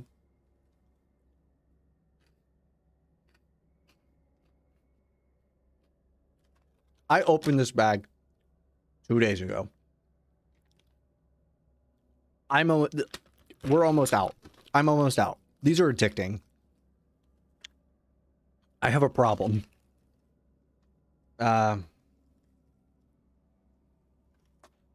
Both of them. I originally gave him the name Obese Bear, but Henry didn't like that.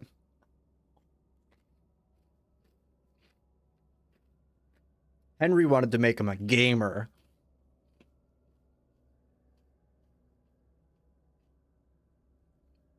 Chica's Party World was Henry's animatronic location before he had William teamed up to make Fredbear's. It also explains where the mediocre melodies came from. That's something that I'm trying to figure out. Where does each animatronic come from? I do like that. I do like that thought process. Sorry. Because it's not going against what you say. It's more of just what my thought process has been going with lately. We have basically 3 different animatronic designs lately. We have what seems to be William made animatronics, 5 fingers, and and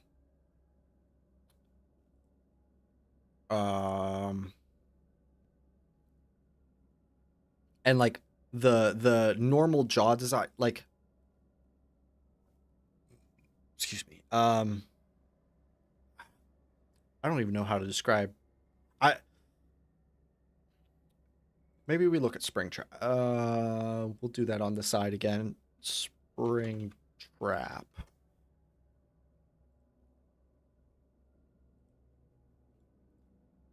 Open image in new tab. So we'll look at Springtrap for this comparison, because this has to be the a William made animatronic. 5 fingers. The jaw is like not hinge design, or like the other design where they just like kind of go up and down. And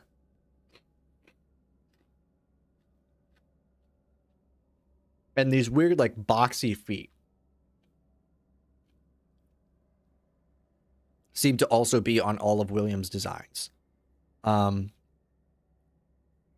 Henry's designs have the weird different jaw mechanisms, like the up and down one, or the weird like hingy one where they're like hinged in the back rather than like here like a normal jaw. He has 4 fingers on his animatronics. And his animatronics might have toes. Like they might actually have toes as opposed to these do have toes, but they are boxy. So maybe this is like supposed to be a combination of the two. Unsure.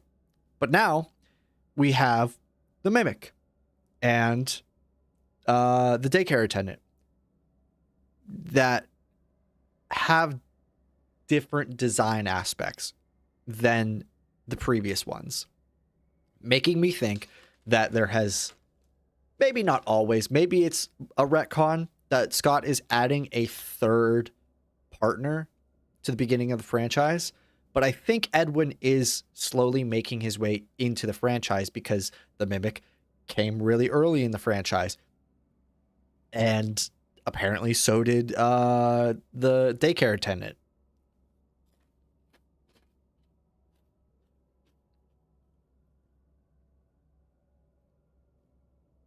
Hire Toy Freddy to mod the Discord when it's done. I think that would be funny. Maybe I should. If I can get like one of those auto Discord moderator things that just comes in and makes sure people don't like say super bad words, and like just have like change its name to Toy Freddy, I think that'd be really funny.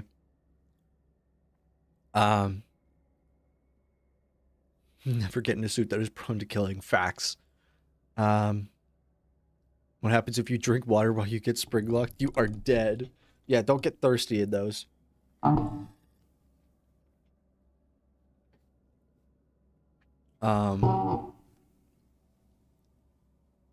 went from counting toes to counting fingers. What's next? Counting teeth, or have we already counted teeth?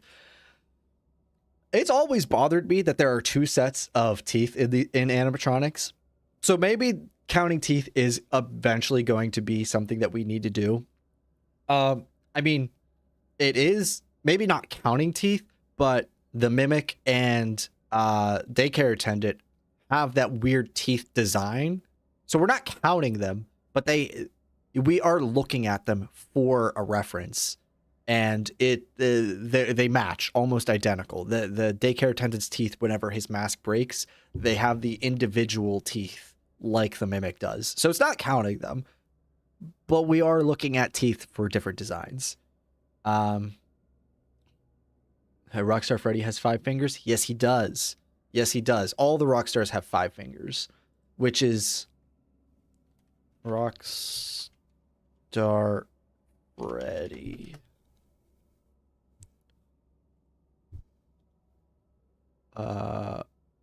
Open image in new tab. Bam, bam, bam. Bam. 5 fingers. All the Rockstars have 5 fingers. So they have the jaw design that Henry has. So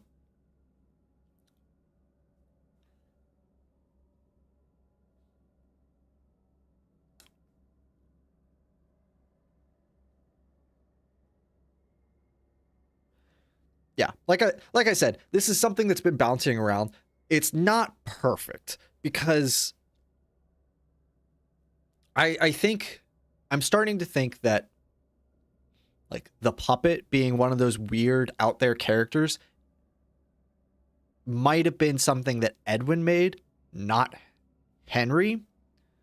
I don't know.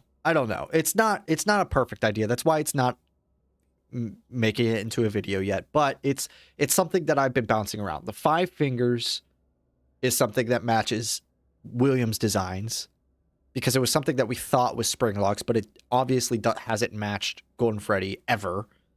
And the hinge design seems to be something that Henry has done, or this weird up and down thing that they have. I don't know. Who is Edwin? Edwin is the person who makes the Mimic in the books. So far has not made his way into the game yet, but the Mimic has made his way into the game. And a lot of people, including me, were like, oh yeah, Edwin is a parallel to Henry.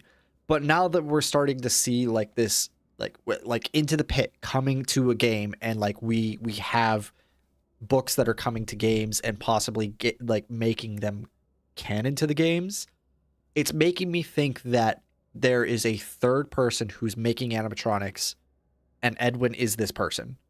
Edwin is a part of this group of co-founders or whatever you want to call them. But yeah. Edwin, make Mimic. Very similar story to Henry, it seems, but with a few differences. That's the summary I can give you, and the differences make him basically a unique character at that point.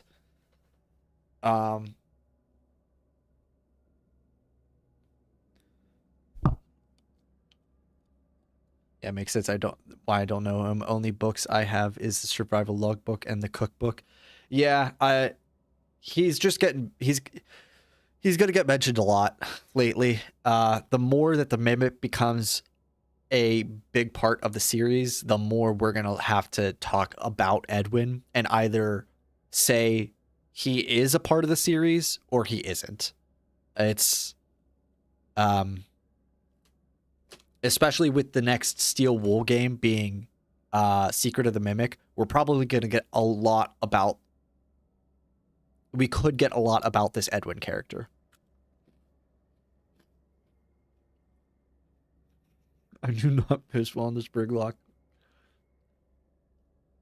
That seems like a design, a faulty design right there. You don't have a zipper right here.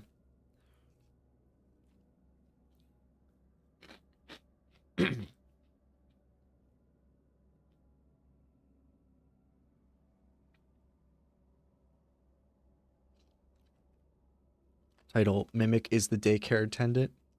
Smack a green text saying something like, they're the same.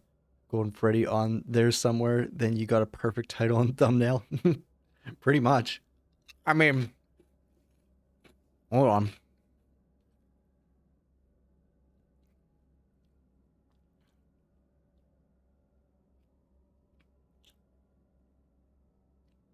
Minus Golden Freddy being on there. I quite literally, like, I've had this out for like, oh my god, this has been out for 9 months now. 9 months ago, I predicted that the Mimic was going to be connected to the puppet somehow.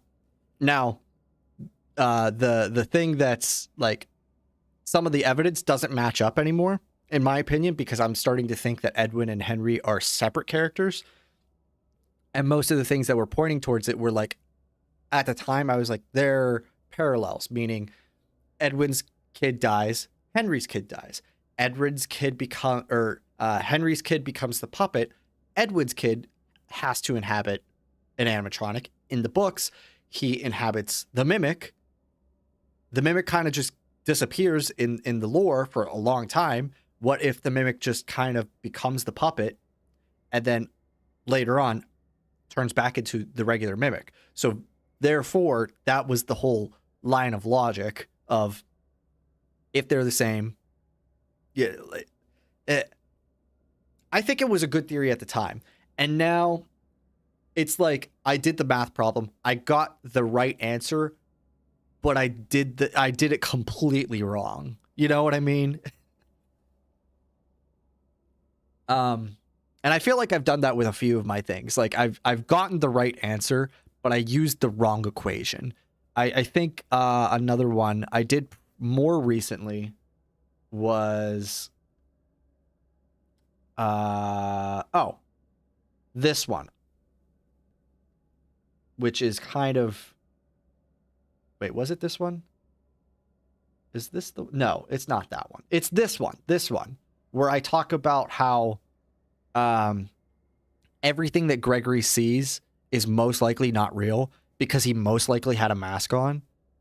And it's kind of further backed up with multiple the VIP book. VIP book literally says, "Oh yeah, you put a mask on and you can enjoy the Pizzaplex even when we're closed." It's and Gregory says that he's wasn't at the Pizzaplex, but there's evidence that he was at the Pizzaplex. It's not perfect, once again, but I would say that Gregory is not seeing everything correctly in the Pizzaplex, and I think that the theory kind of helps back that up. So I'm personally telling myself that I'm 2 for 2. Well, 2 for however many that I made. But 2 have almost been confirmed. So I'll give it to myself. What about Nightmare? Does he have 4 fingers? The Nightmare animatronics have 5 fingers. Nightmare.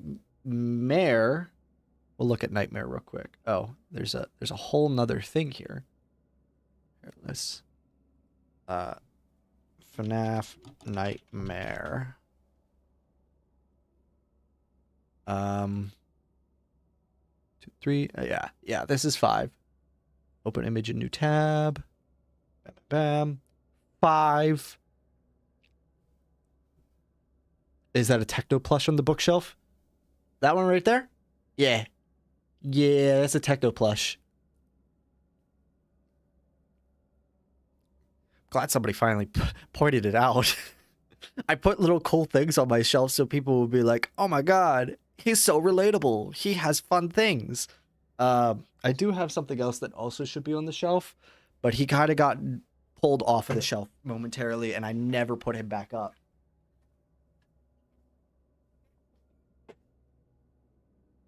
Jambo.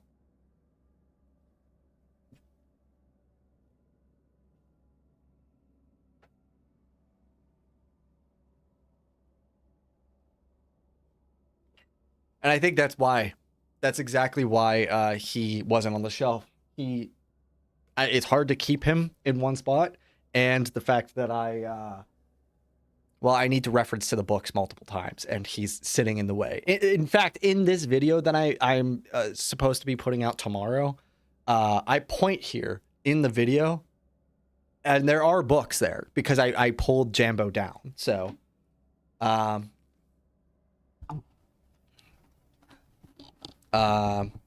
Spider-Man on the shelf. Yeah. Nightmare is real. Nightmare is totally real. Look at him. He exists. And there's plenty of references to him after FNAF 4. Theoretically, the only people who should... Well, I guess that's not true. That would be true for Sister Location and Ennard. But he's totally real. In my opinion, I think he is definitely real. I think it's more of... It's either... hallucinogenic gas, either too much or not enough, just kind of making this illusion this much scarier, or illusion discs. I'm more inclined to say gas, just because Didophobia is newer, and we have one of the leaks, one of the teasers from Sister Location is talking about gas leaks. So Spider-Man on the shelf. Yeah, I miss Techno as well.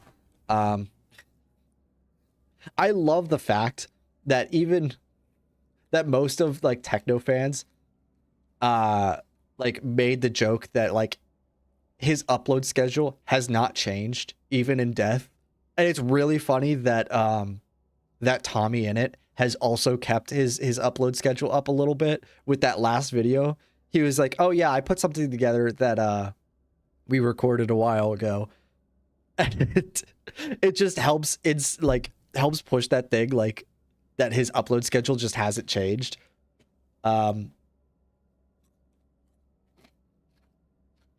It's a really good joke, not gonna lie.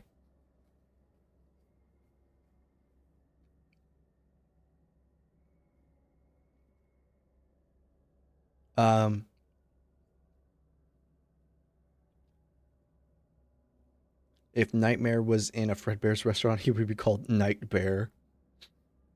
Facts. Ooh, you know what? Let me... Nightmarion. Let me see how this goes with my theory. Okay, so Nightmarion doesn't have 5 fingers.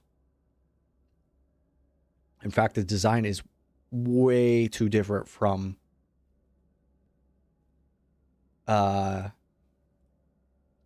anything that William has made. But we also, it's kind of theorized that William did make this animatronic at some point. It has to exist. FNAF 4 confuses me with the characters being canon or not, because the base characters are all canon.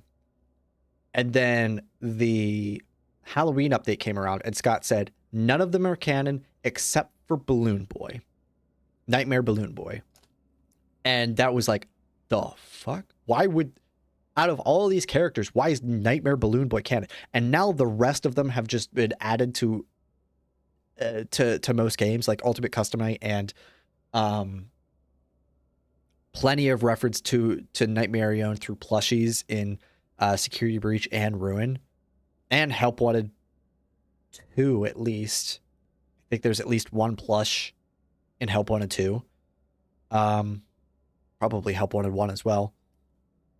So it's like, they weren't canon. When did they become canon?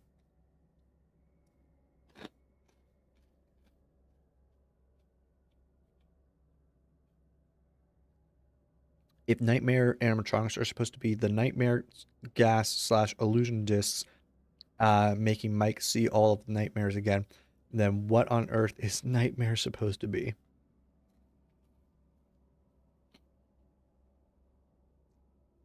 Well, Nightmare is like a more broken down version of Nightmare Fredbear. I think most of the community is like, Nightmare Fredbear is what is supposed to be attacking Mike. But the problem is that either the gas is not working as intended, or the illusion disc isn't working as intended. So what's happening is,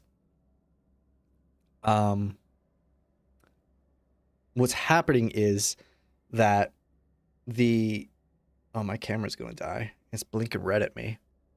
That's fine. We'll switch to my phone if we need. And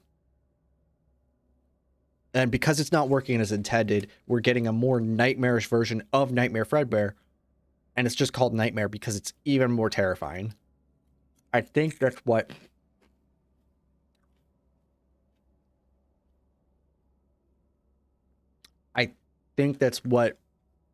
is supposed to be happening with Nightmare. It does look like he has a brain. Let's see if we could get a Nightmare endoskeleton, though.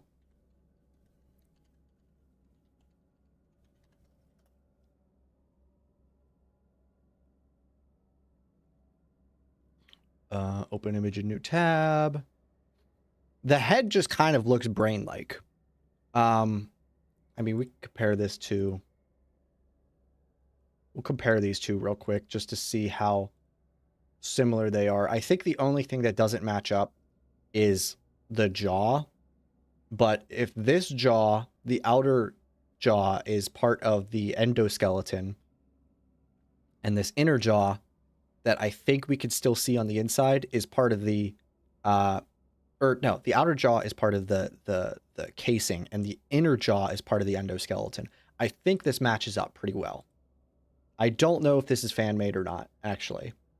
But this looks pretty accurate in most places. Like, this looks... It looks like this.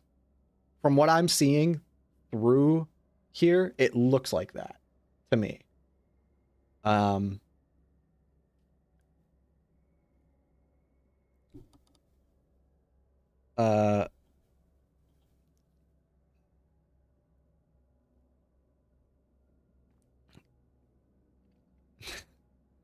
Have you seen We've Been Solving FNAF Lore Wrong by Stormmeister? I don't think I agree with it, but thought it was interesting. Was that a newer one?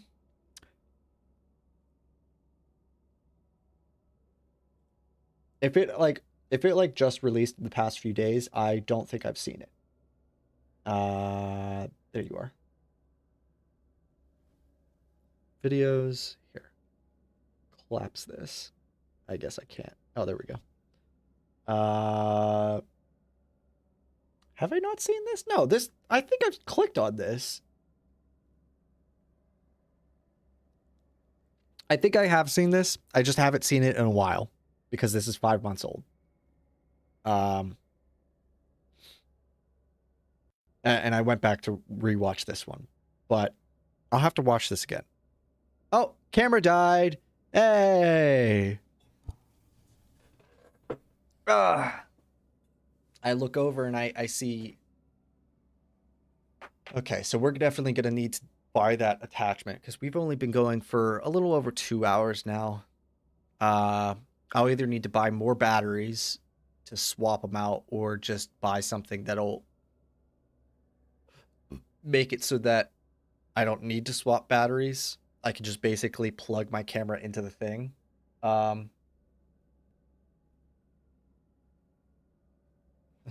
Levitating Jeff is canon? Absolutely. No, definitely.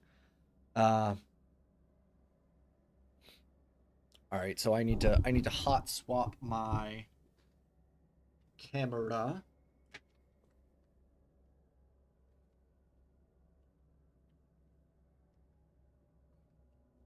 Lore takes time to stream for hours. Yeah. Even if it wasn't just a lore stream, if it was just me playing, it would still probably take me hours to do stuff. The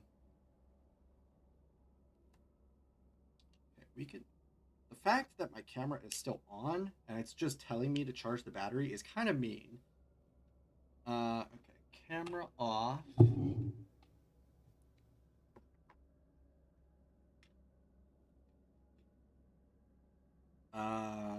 Hope everyone's doing okay today.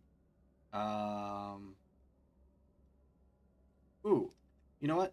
Maybe we should move into the next thing that I wanted to talk about with the lore. What do you think is happening in Into the Pit? Do you think it's actual time travel? Can you guys hear me well? Is your camera running on fast batteries? No. I didn't fully charge it last night. Shit. But also, like, I wasn't expecting it to die that quickly. But it makes sense. Camera's kind of stuck, not gonna lie. With their batteries, at least. Nope. Stop that.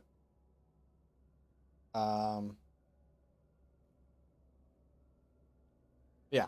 I think the next question I wanted to ask is Into the Pit actual time travel, or is it some sort of remnant agony manifestation, whatever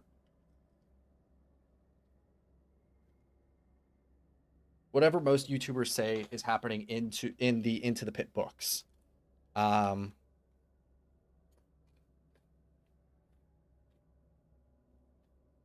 would it be time travel? Well,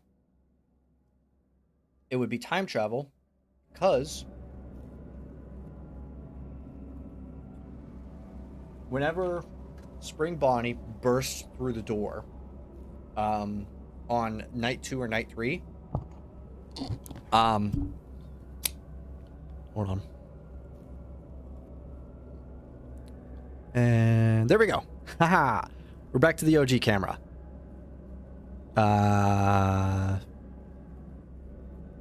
Beep. Okay. So, why would it be time travel? It's because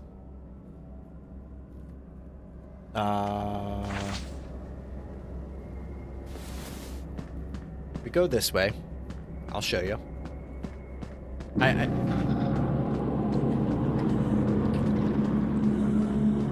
He's right behind me, isn't he? He's following me.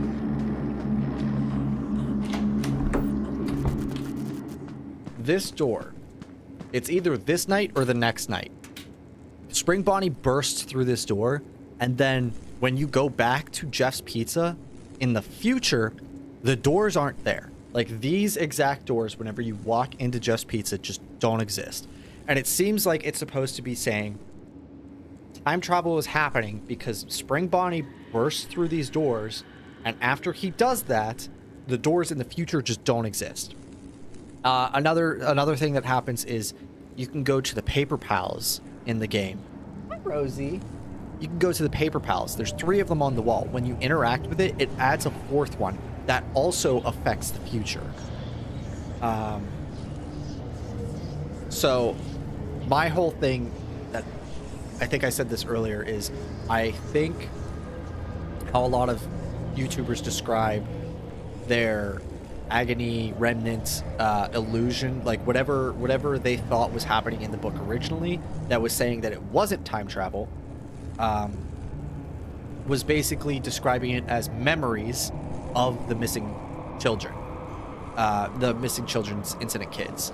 It's basically creating an agony representation from their memories, meaning that they should only affect, like, anything that he does only affects the memories, not the outside world.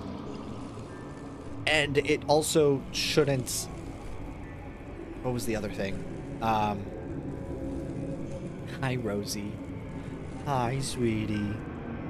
At least that's how most of them seem to describe it, is that it's supposed to be basically this world that you enter, and because it's built off of their memories, things like William Afton reacting to a picture of him and his friend shouldn't exist, because the kids wouldn't know that you're so cute. The kids wouldn't know that William and Henry are friends, so he shouldn't react to the picture. He should just be this monster that killed the kids on that one fateful day.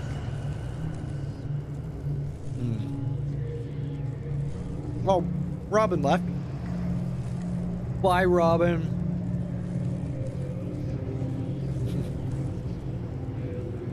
Hi, Crazy. Thanks for stopping by. It could just be the past. Yeah, time travel. We go into the ball pit, travel to the past, affect something in the past, and then it affects the future.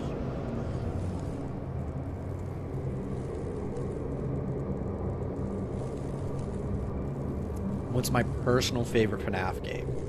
I would have to say, well, 1 and 2 is probably up there. It's probably my favorite. Into the Pit is definitely up there. Into the Pit is probably top 2 or 3. Haven't settled on a spot for it, but it is really good. It might beat out 1-1. There you are. I knew you were coming. I thought I heard you. Hi, James. Thanks for stopping by today. It's my least favorite FNAF character. Oh, FNAF character.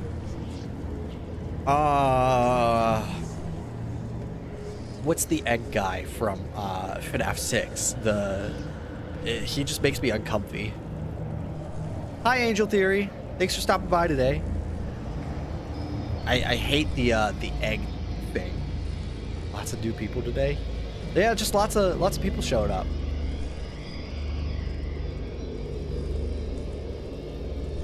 You might have to return the camera, but I have the return of my earbuds. Nice. Speaking of, I should probably plug the battery in. I think I'll do that real quick. So yeah, what do you guys think? Do you think it's actual time travel, or do you think it's some weird agony?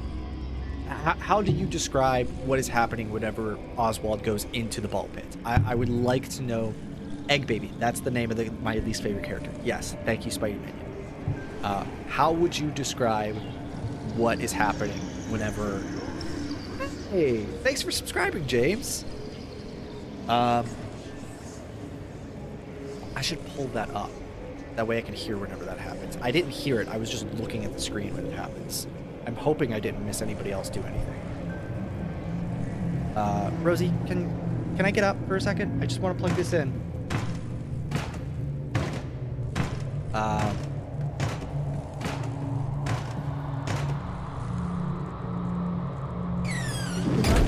Please. Thank you.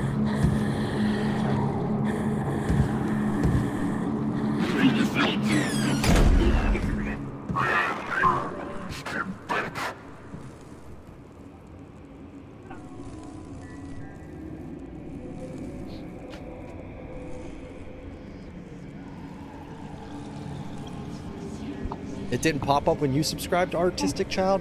I'm sorry. I need to figure out how Streamlabs works, or like something else that's going to replace it, because Streamlabs doesn't seem to work very well. I think it works for bigger YouTubers, because like when they do live streams and stuff, they have hundreds of people just doing things all the time, so it's just constantly going off. Come on, come back up. So it's just constantly going off. So if your thing just gets lost in it, then it's fine. But like for somebody like me, it just seems like, thanks, or hi, hon.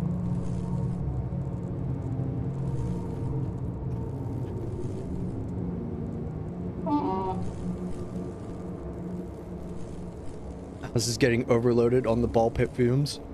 Well, funny you say that, because they do say that there's ringworm in the ball pit, so maybe Oswald's just getting a weird case of ringworm. Hi, James. Bro don't know how to open door. Yeah, he bangs on it like 7 times before he opens it.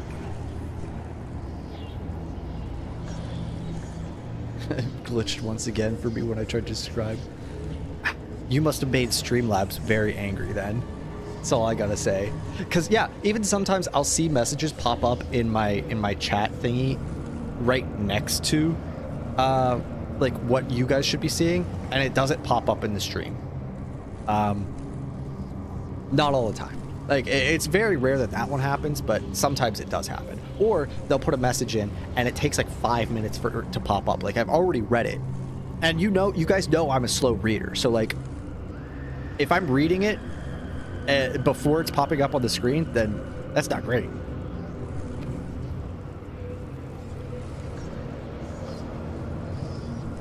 It's a ghost digital virtual world created by the puppet mimic Elizabeth. It's a game in universe.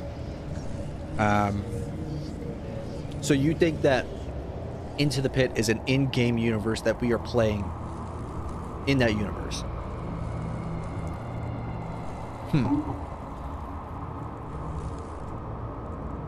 One is John, and now it's Artistic.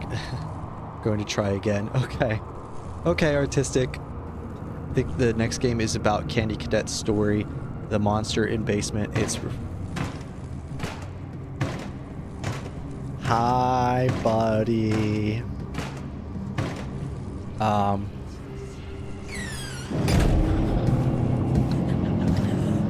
It don't work.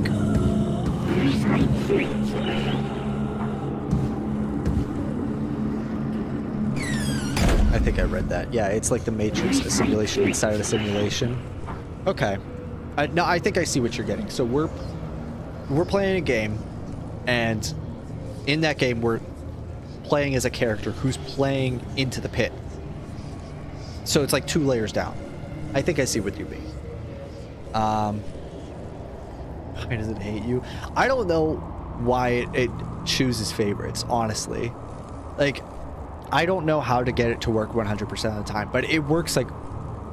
The subscribe thing works like maybe 20% of the time, which is not good. Because I will check how many subscribers I have before stream, and I'll check after, and I'm like, yeah, no, that's a considerable difference. Like, sometimes it's upwards of like 10, 15 people, and I might see it or hear it once. That's not good. So I don't know what Streamlabs is doing. I might need to figure out how to a different way to see who's subscribing to me. Maybe it might be, now that I think about it, this might be tied to public subscribers. So if you have it in your settings that you want to show that you are publicly subscribed to somebody, that might be whenever it shows, if that makes sense. Anyway.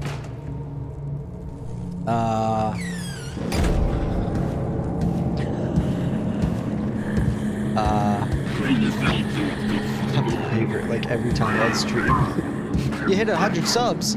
Congratulations, Chris the Shaogoi 1996. I hope I said that right. I'm sorry if I didn't. I probably should have just stopped at Chris. And then I wouldn't have looked like an idiot. Took him 10 seconds to open the door, but he opened the second one immediately. Yeah.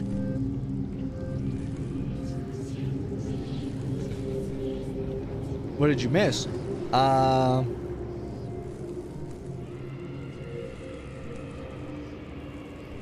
don't think you missed much, to be honest. We were talking about why, for some reason, some people are popping up whenever they subscribe, and some people don't, and I don't know why it is.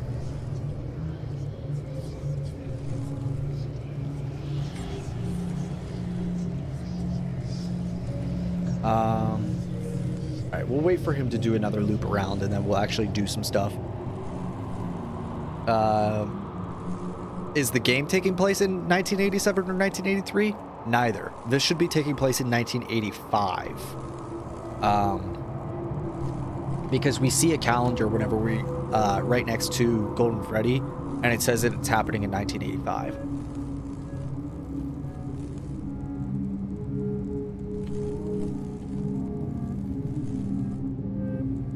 Any updates on the Discord?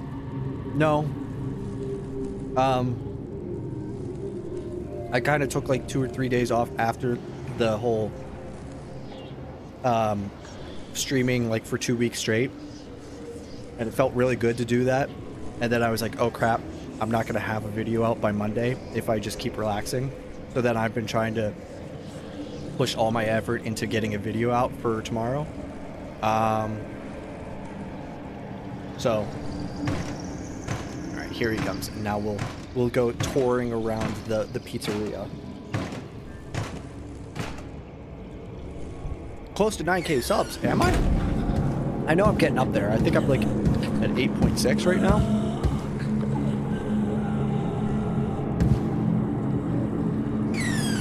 Do you think that the Ball Pit, Storyteller, Mimic Network are all the same thing? I'm beginning to wonder if they are the same thing. Because, so, I'm wondering if it's all connected to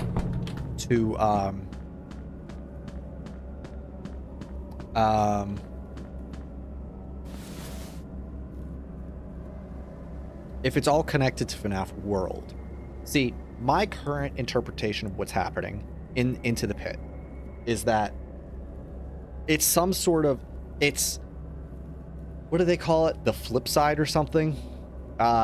Where you're whenever you go and play FNAF World, it's the flip side of like being alive, like the living world.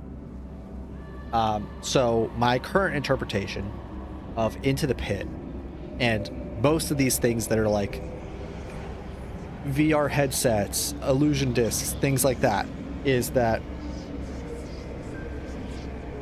Into the Pit is showing either Oswald connecting to this the flip side, because anything that he does in the past is affecting the future, as if it was time travel. But it's we have things like Hit Bonnie, where he has like gums in his mouth, like people gums. Like it's not animatronic, it's not like felt or something. It's like he's got red in his mouth like they're gums. Not blood, like it's not like blood on his teeth. It's like organic matter inside of him. Making me believe, hey, there's Artistic Child. Thanks for subscribing. It finally worked for you.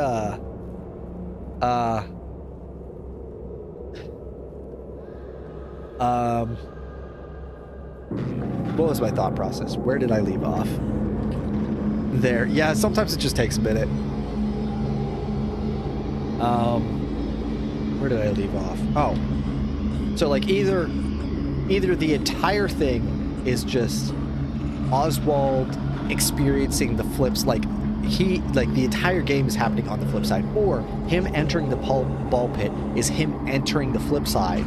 So anything that he does in the past is affecting the future. So that way we both have an explanation as to why things in the past are affecting the future, like it would be for time travel, and we have things that seem to be pointing towards like these agony representations of like Pit Bonnie coming out of the ball pit and acting like Oswald's father. That would be Pit Bonnie jumping out of the flip side and entering the real world in order to inhabit the real world with Oswald.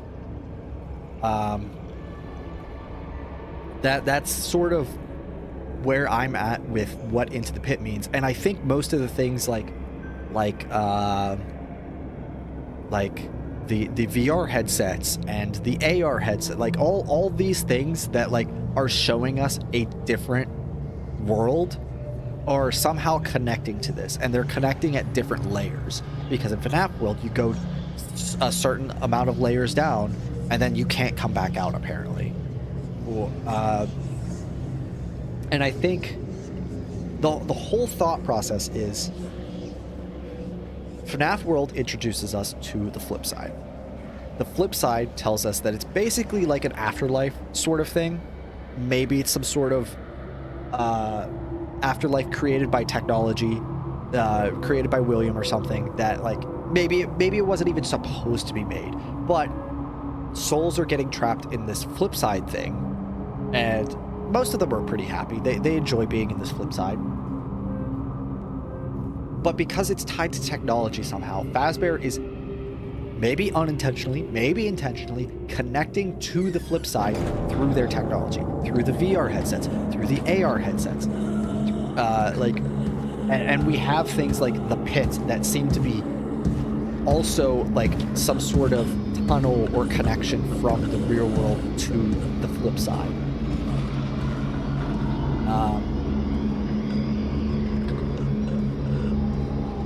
Sometimes when I say this stuff, I sound like I'm going insane. Especially whenever I like go on a tangent like that and I completely forget where I left off and what I need to say to further my thoughts. It's getting mad at me. It just won't let me chat sometimes. I'm sorry.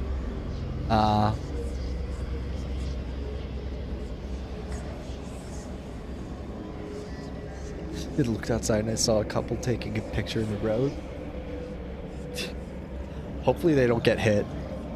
I think that until started seeing everything was more like a nightmare, Vanessa cut voice lines, say thing too strange.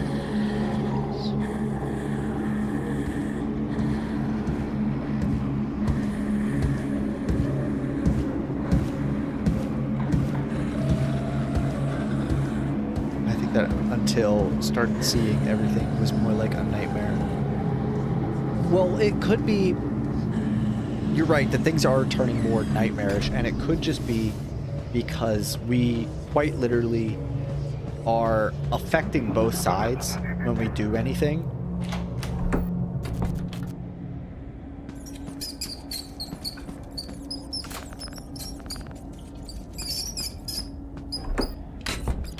So when we affect one side, we effectively... When we affect one side, it effectively changes both of them, meaning that if something affects it in a negative way, it affects both sides negatively. Not...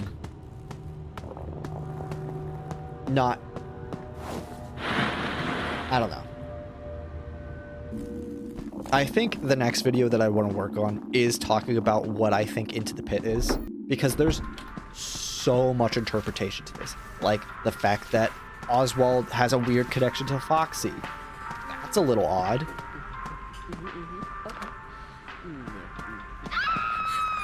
Yep. Okay. Then we go into the employees only. We grab the pizza. A battery. Jeff makes pizza. Da da da. Is there anything else in here that's important? I can go this way. Aha. See? The fourth paper pal exists. And I put that in the past.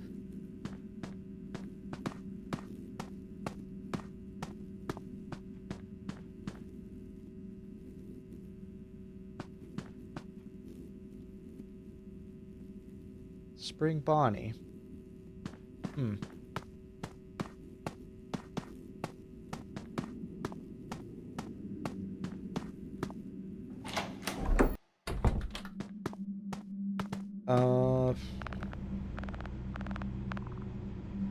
I need to figure out which ones I can fix. Okay, we can fix you.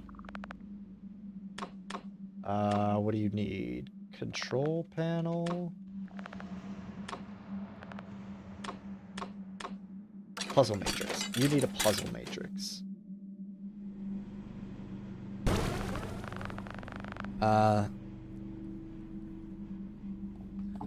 Cut voice lines show Vanessa and Gregory trying to find Princess Quest arcades. When she simply said, I have the second key. Interesting.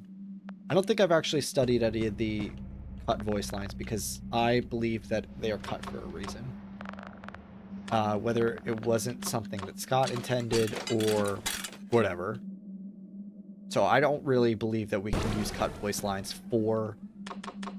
I don't really think that we can use a lot of cut content for... as evidence.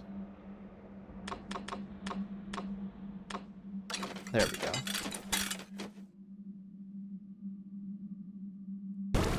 The real nightmare is the disgusting ball pit. Yeah.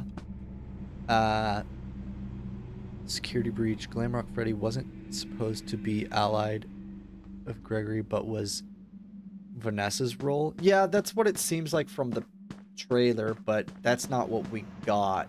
So, story changed.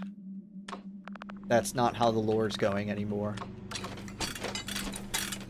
Oh.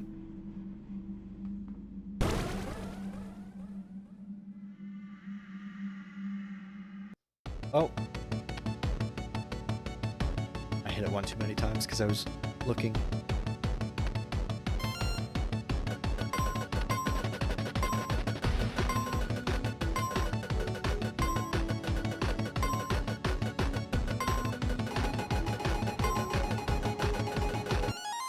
Yay. What about Crying Child? He could be related to him.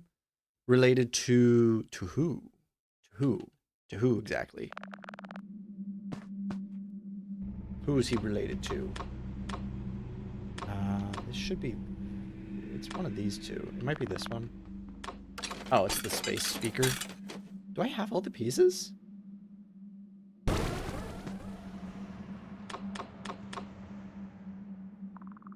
No, it's not the voucher validator. It's this. There we go. Do you guys know if those binary things, they all say the same thing or not?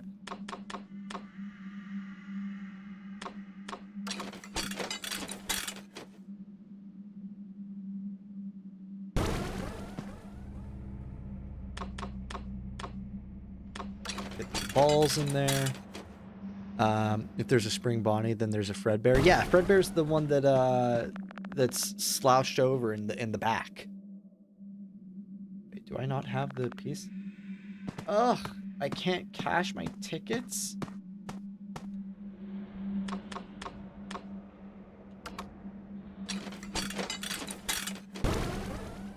How many toes does Bonnie have? 3? You talking about like regular Bonnie? I'm pretty sure most Bonnies have 3 toes. Gonna update my artistic account. Okay. Thanks for letting me know, John. The reason Steel will remove Vanessa's role in Security Breach, I think it's because it's going to reveal Vanessa is at center of everything. I mean, Steel Wool didn't. The lore Scott was trying to tell. The first FNAF movie shows daughter of William isn't psychopath. She tries to save Mike and Abby, like Golden Princess, and next game is going to be about this. Well, I mean, yeah. I mean, the Vanessa from the movie is different from Vanessa from the games, but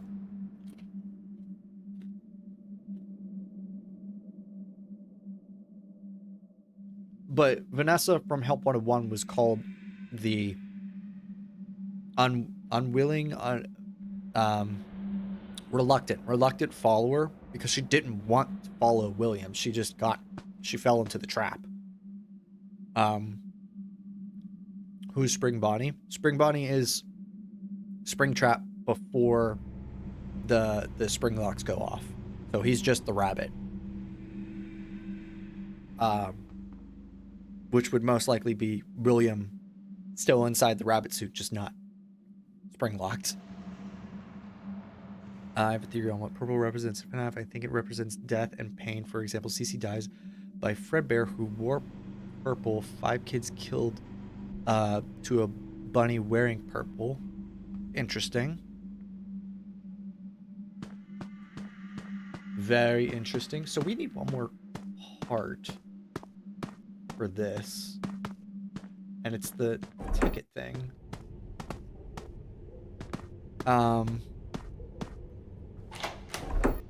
Scott is trying to correct Elizabeth's role in FNAF. I don't think so. Otherwise, Elizabeth would have had a larger role in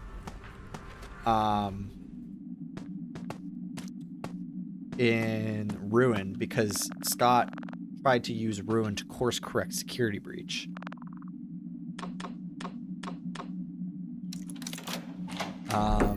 So I feel like we would have seen, well, I guess we do get representation of her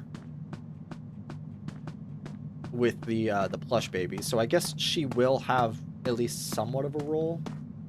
Just don't know how much.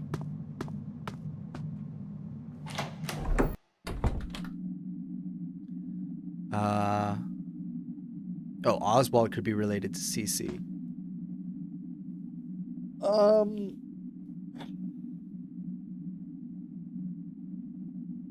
I would have to disagree, just because Cece's dead, Elizabeth is dead, and Cece's dead, Elizabeth's dead, William is dead, and Michael is undead. So, like, any sort of relatives that Cece has in any capacity that we know of are just dead. Like, there's no way of them having kids. So there's no way to relate back to Cece in any way, it seems. Hang on. I want to fix this last machine before we head back. And I don't know where this last piece is. Because this is why I couldn't get the good ending before. Is it this way?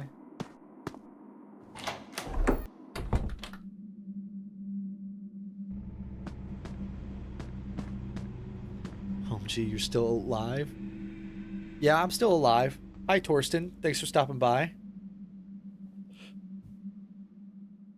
Hey, Artistic Child, you're back with a new name. Mystical and Nightmare. Nice. I'm really confused about Oswald has a hero role, like what code in Mike room talk about his aim will save those with soul.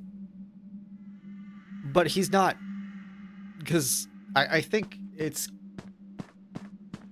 kind of said that, like, it's Gregory that code is talking about, because the code is saying things like duck, dodge, something, break the vile band, and Oswald's not doing any of that. He's not going against any sort of I guess he is going against the vile band of the animatronics, but he's not destroying them in any way. He's just trying to help save the kids in the past.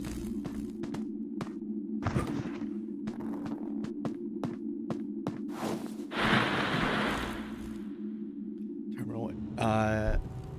I'm FNAF toe guy now. I'm FNAF toe guy, and I'm FNAF rug guy.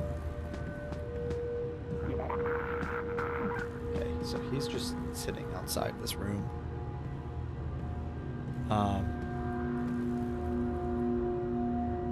You draw so mystical. Mystical Nightmare or Euroscenes. Oh, nice. Doesn't like toes. They're weird. Wait. Alright, is he? Okay, doesn't seem like he... Oh, token. Sweet. I feel like we're gonna see him here in a minute. So we're just gonna sit for a second. And then we need to go into here, and then we need to put the pizza down, and then we need to run past Chica. The FNAF finger guy. Oswald has similar role to what Vanessa's goal is. She want to create more FNAF stories, even explain Glamrock Freddy in DLC Ruin using Vanessa paint. Oswald doesn't seem to want to make any new FNAF story. He doesn't know about Freddy's until he goes into Jeff's. Until he jumps into the ball pit, specifically. And then he knows about Freddy's. Like, the only reason... He has some weird connection with Freddy's. Because he has... He makes drawings of the characters, which is weird, before he enters the ball pit.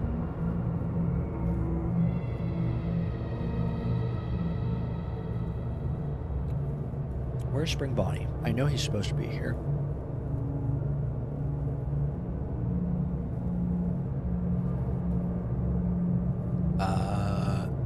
Reverse Springtrap audio or slowed down. Oh, you mean whenever like he's walking around and saying stuff? I think somebody has already decoded most of what he says. One of them is actually really interesting to me. I'll wait for him to say something in case it's lore relevant.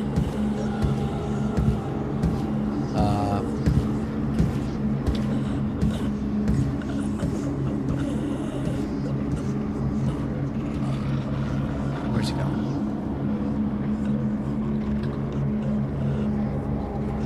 Is he gonna go in the room? That would be great. I don't know if he went to the curtain area or not. I can't tell.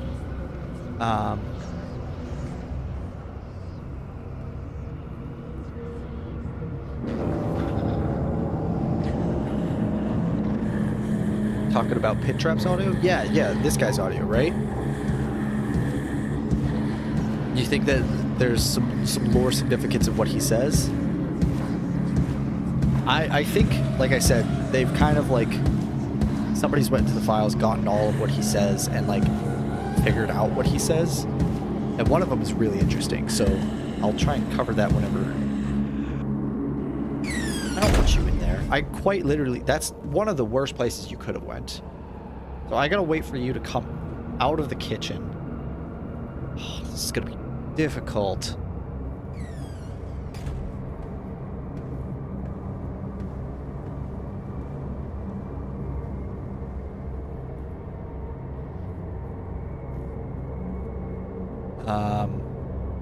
What if Oswald is Cassie reborn as a different child? I don't know if that would work, considering Cassidy just kind of follows... Well, I guess that would still be following William in a different way. Okay, so he went into a different room. I don't know what room. So we go in here.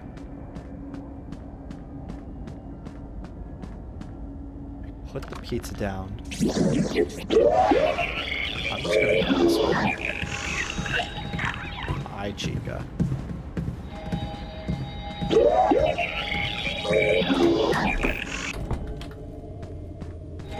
Hello? Hello? Hey, I know you are doing great. Yeah? And the animatronics aren't really under your responsibility. Okay. But I need to tell you something, just in case, alright? The characters like to move around at night when nobody's here. They like to roam around, themselves, there isn't a concern for your safety here. Just one thing. Try not to let This them game? see you Yeah. walking or moving around. Then you might be in a bit of a pickle. Yeah, phone guys. I think there's at least one phone call every night whenever you go to the past. Hi, sweetie.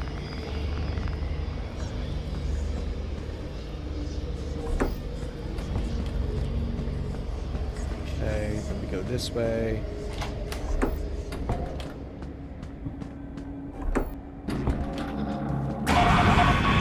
Oh, you're right there. Okay, that is not where I needed to go.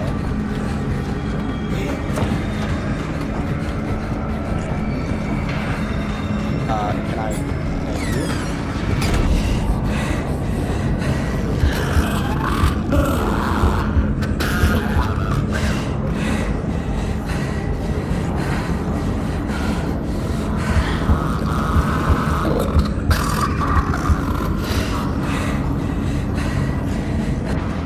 Okay.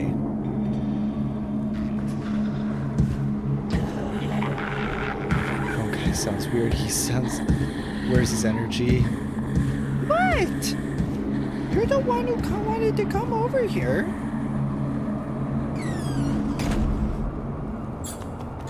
Okay.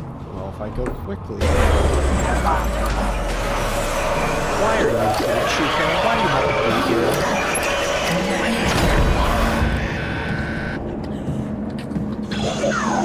You made a video. Nice.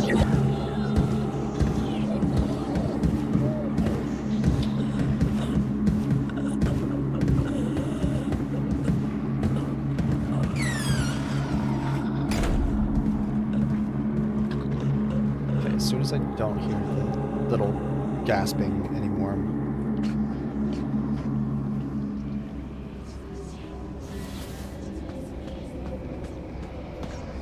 just assuming that he's in the other room. And if I just go quickly, then we can get this cutscene.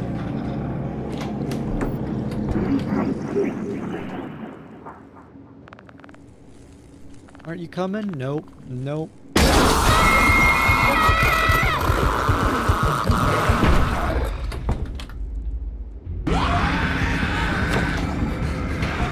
Alright, let's run to the pit, run to the pit.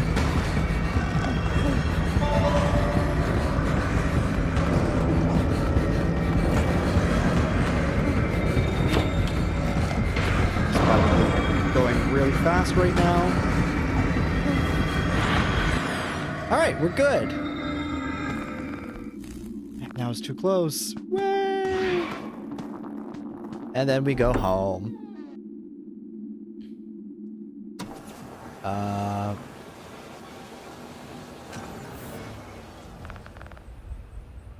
Oh yeah, no, phone guy's in like almost every night. Sorry, he has at least one phone call every night in this game.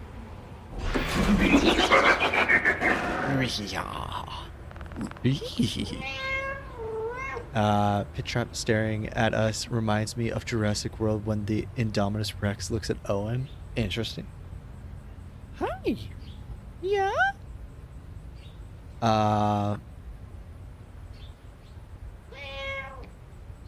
that a bird from the game? I didn't know they have bird sounds. Can anyone explain to me what this quote from Andrew means? I don't know what that means.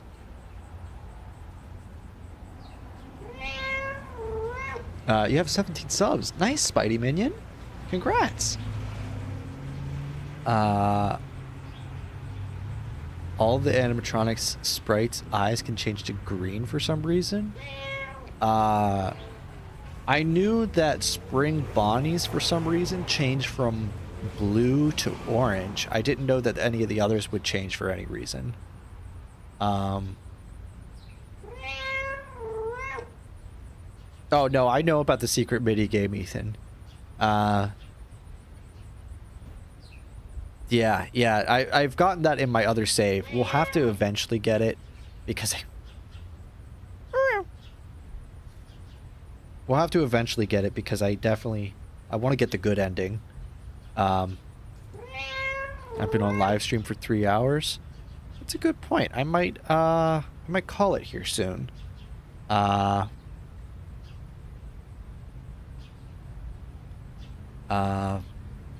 my gosh. Yeah, I think,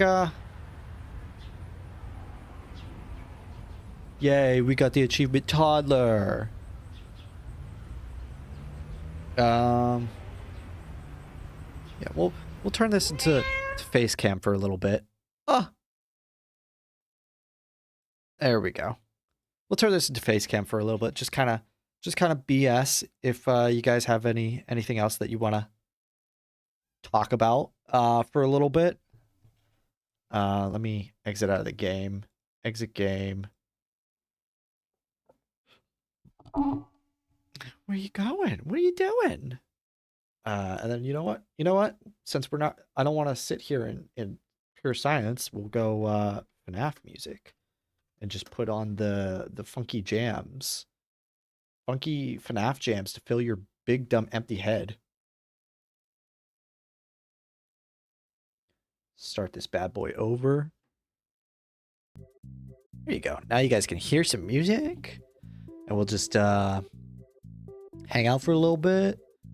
Phone guy got his spirit and joy stripped from him. Rip. Sorry, phone guy. Well, it's also not Scott saying it anymore. It's somebody else. So that could also be why he sounds so vastly different. It sounds, to be honest, the first time I heard it, I was like, oh, that sounds a lot like Scott. And now that I'm like playing the game, I'm like, that doesn't sound like Scott anymore.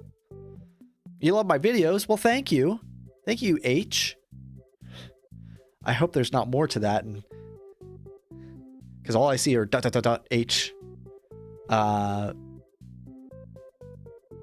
really suspect these tips we receive menu are things Oswald is heard to helping to complete the game, and difficulty setting Oswald can change them.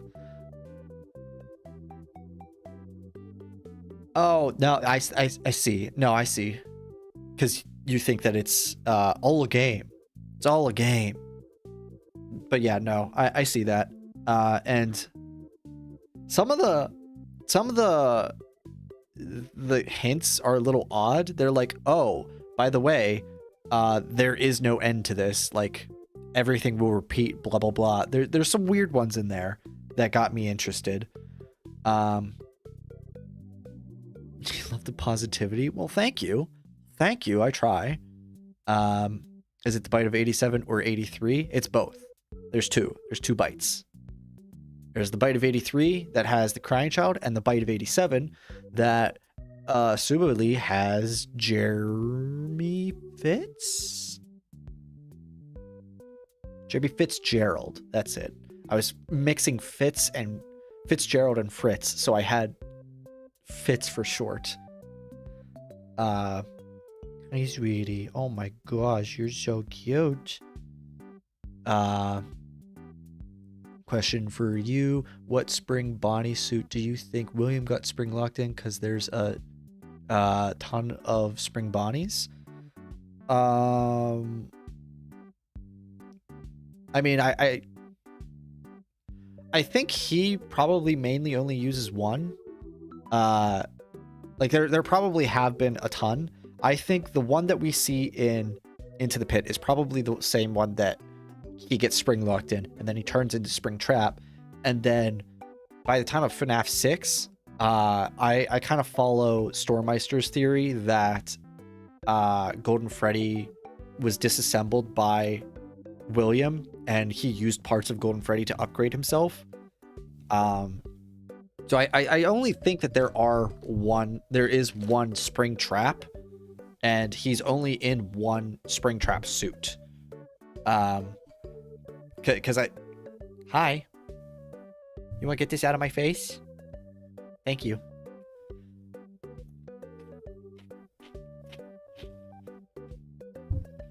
What are you doing? Yeah.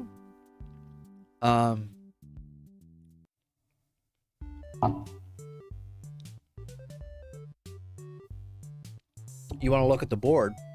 Oh, hang on. I gotta wait for my cat to decide where she's gonna go, but then you can look at it. I have two sides to the board. This one that you're currently seeing is the timeline that I made for the steel wool only timeline. The other side is supposed to be a regular timeline that I haven't touched in a while, so I need to add to that. I think it still has that on the other side. You're so cute. Wow, there's a lot of messages. Oh my god, let me read these. Let me start speed running these real quick, so I'm caught up. We know there are a lot of Spring Bonnie costumes. FNAF 4 minigames prove it. FNAF, oh yeah. No, I got you. In the Easter egg of William putting on a Spring Bonnie costume to a worker while Spring Bonnie is performing. Well, I think it's gonna be the same Spring Bonnie costume, like I said, that we see him wearing into the pit. Even though that's probably not the real William. I don't know. I'm so confused on this game. But like, it seems like William only has control over like the one chain in his area. And I think by the time Freddy's locations come out, he gets rid of all the extra Golden Freddy and Springtrap suits because he doesn't need them anymore, other than to use for extra parts for the other animatronics.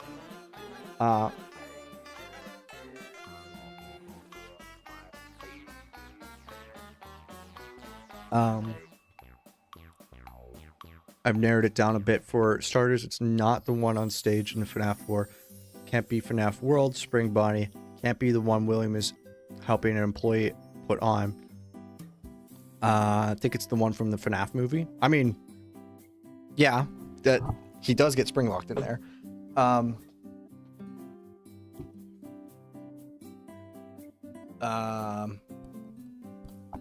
That's Phone Man. We've added a new phone person, phone guy, phone dude, and phone man. The trilogy. Oh, no, I definitely think there are more than one Spring Bonnie costume as well. I don't know if there are any after the events of, let's just say, FNAF 2. I think that there might only be one Spring Bonnie by the time of FNAF 2. Just because we've never seen one after the events of FNAF 2 other than Springtrap. Saw Catwoman picking up someone earlier today. I love cats. I think I told you guys we're thinking about getting a third one. It might get added pretty soon to the family. Hi, sweetie. She got a chair next to me. She's hanging out. There's a reason why it's not certain Spring Bonnie for the brown one in FNAF 3. It can't be that because it's a Bonnie tail. Spring Bonnie does not. Okay, I see. What are we talking about now? Just whatever things. You want to see the board real quick? Okay.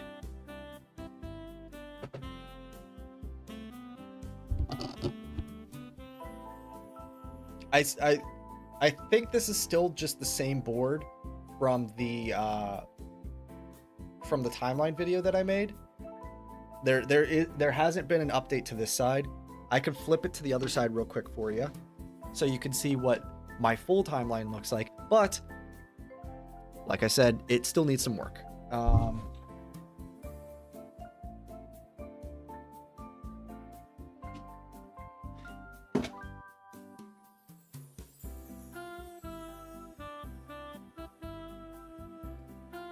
What I have on this side? Yeah.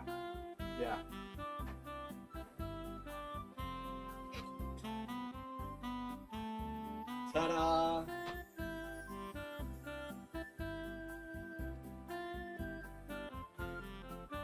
Yeah, I don't think I've worked on this side in about 2 months. So this definitely needs updated.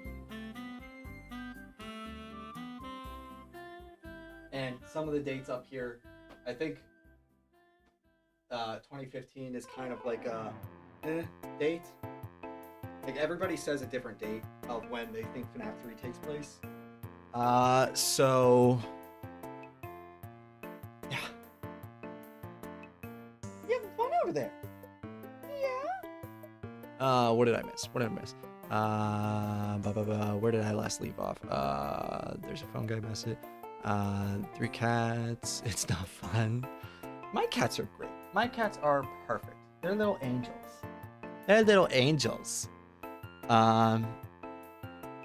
I mean, well, we went there knowing damn well that it was a trap, so in theory, he would have easily survived and could have been planning an escape the entire time he was there just in case. If you're talking about FNAF 6, then yeah, theoretically, he could have. Excuse me. Replace terminal error for terminal Eric's cat. You know, I have been thinking about that. Like, I know some streamers will like just have like a cat tree for their cat to hang out in, and then have a second camera pointing at the cat, so you have a cat cam and a streamer cam. So maybe one of these days we'll do something like that. Do you think Scrap Trap was other version of Spring Bonnie, or is it just a retcon? The head of Scrap Trap, it's almost the same as the one we see in FNAF 4 minigame when CC is locked. I think Scrap Trap is Spring Trap. I think it's just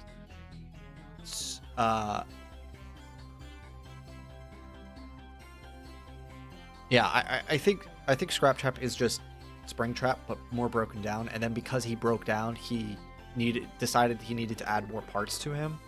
Like I said, Stormmeister has an amazing video going over why Scrap Trap's design looks the way it does, and it's in my headcanon, in my timeline. So, can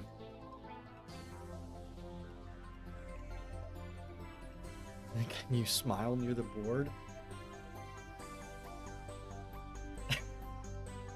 Is that good? I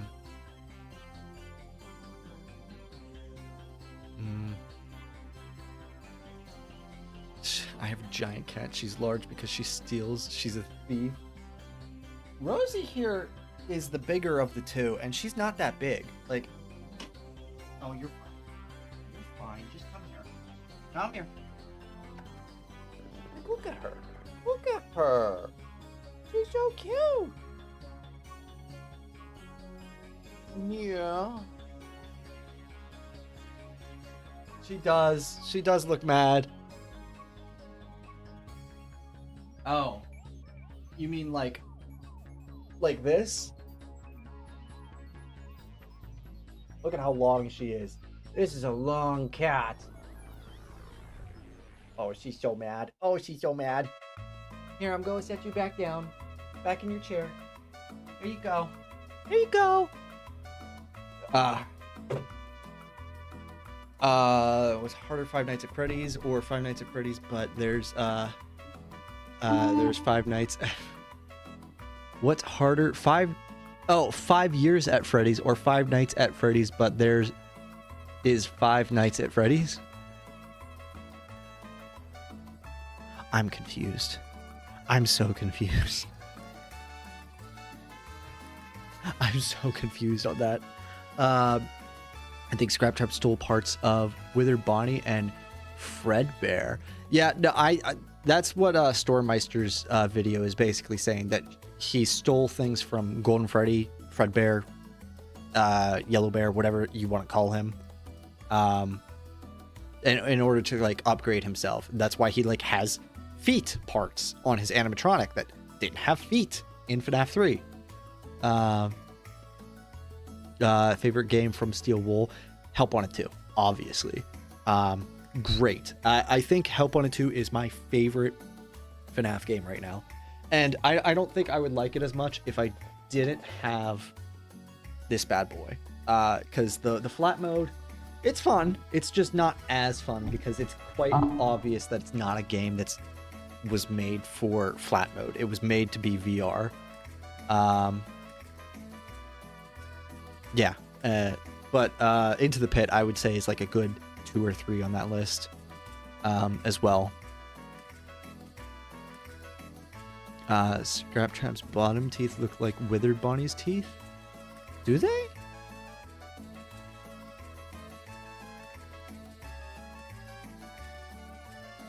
I guess they kind of do, now that I'm thinking about it. Yeah.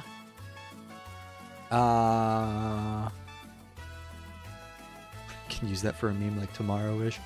Guy into the phone verse.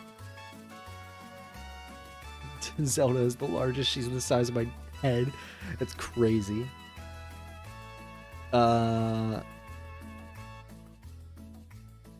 And when you edit Scraptrap head on Withered Bonnie, it looks like Unwithered Bonnie.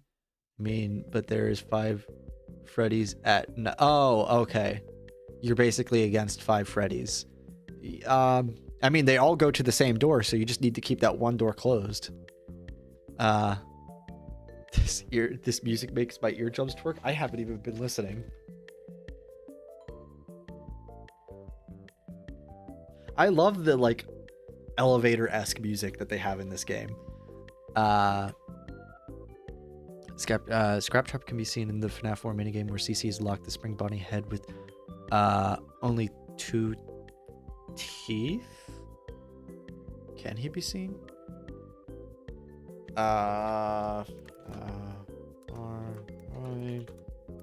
Child closet. Nope. Aha.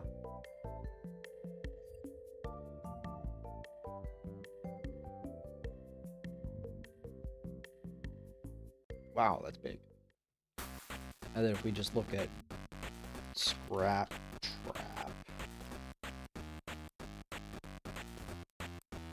I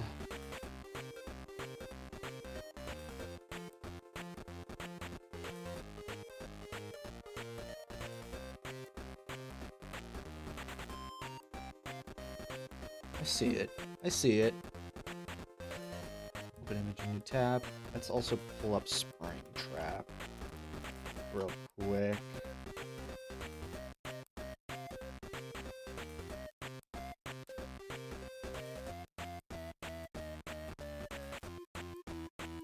Oh, there's the open image, a new tab.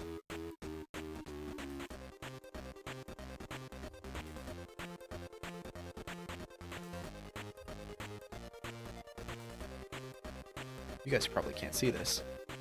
Here you go. So this is the head that you were referring to.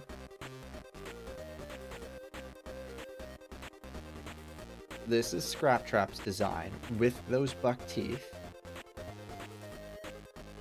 And this is Springtrap's design. Obviously no buck teeth, but he does have the big teeth. In fact, Scraptrap's whole design here does not have any teeth on this top row.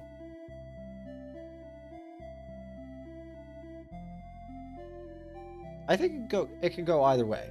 It could either go that it was just Springtrap adding Golden Freddy parts, or it could just be that he tried replacing his head with this one. Because if you just remove all the teeth other than those 2 front ones, you basically have the same thing.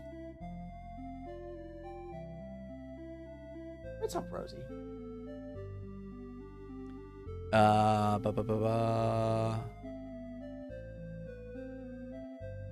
Quick question, what days do you stream? I'm starting school soon and I want to... I just do... Wow, I'm so tiny now. I'm so tiny. Okay, let's go back to Facecam. I just do Sundays right now. Yeah, if anything updates, then I'll let you guys know. But right now, I just do Sundays. Might want to add maybe Monday, but not this week. We'll see when I can add more days. Because I want to do it sometime around when I'm going to post my video, either before or after.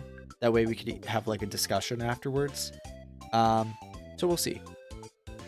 Is FNAF World canon? Yes. Scott has said that FNAF World is canon. FNAF World was created by Henry to prison to contain the monster, but thanks to the player, he was able to escape. So you think that FNAF World was made to contain William, and then William got out. That's interesting. In a fan-made tape, instead of Spring Bonnie being Bonnie, he's Ronnie. I like that. I like to believe that FNAF World is a game made by Fazbear Entertainment.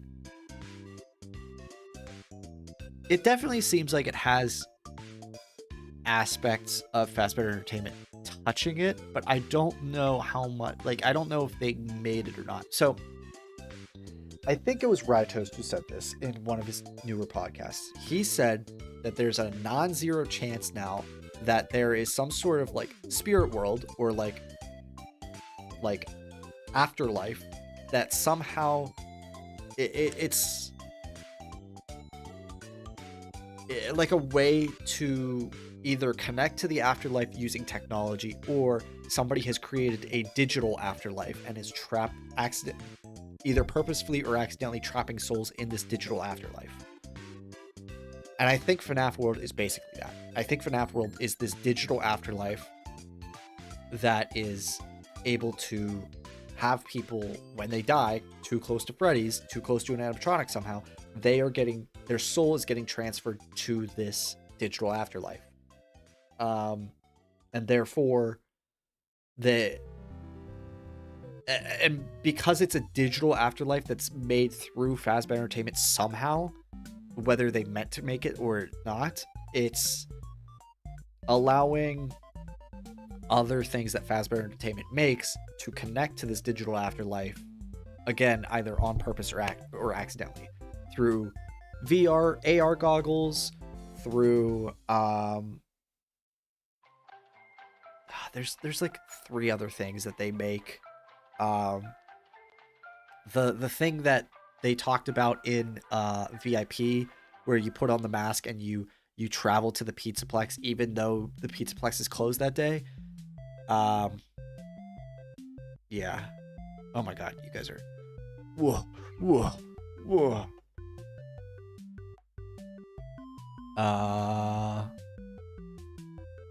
Why is there 2 different endoskeletons in that part of the service? I would imagine, like I said, it's because, like I said earlier, I think it might be because Fredbear and Spring Bonnie, even though at this point William and Henry are probably working together, I think the Fredbear suit is made by Henry and Spring Bonnie is made by William. That's what I'm thinking about at this moment. So, because they're 2 separate creators making animatronics, they still have 2 separate endoskeletons. Because Fredbear has, like I was saying earlier, I think that William's animatronics have 5 fingers and Henry's have 4. Because anytime we see Golden Freddy, Fredbear, Yellow Bear, whatever you want to call him, he always has 4 fingers. And the old theory was that Springlock suits have 5 fingers for people to move around in. But we've never seen Golden Freddy, a Springlock suit, have 5 fingers. So I think it's just a way to distinguish who has worked on that suit, who has made that suit. 5 fingers equals William was working on the suit somehow. Same way that this weird jaw mechanism means that Henry has worked on this type of animatronic. This weird jaw mechanism, 4 fingers, things like that. That's what I'm thinking. I don't know how right it is. Eventually we'll make a theory on that, I think. But not within the next 2 weeks, I don't think.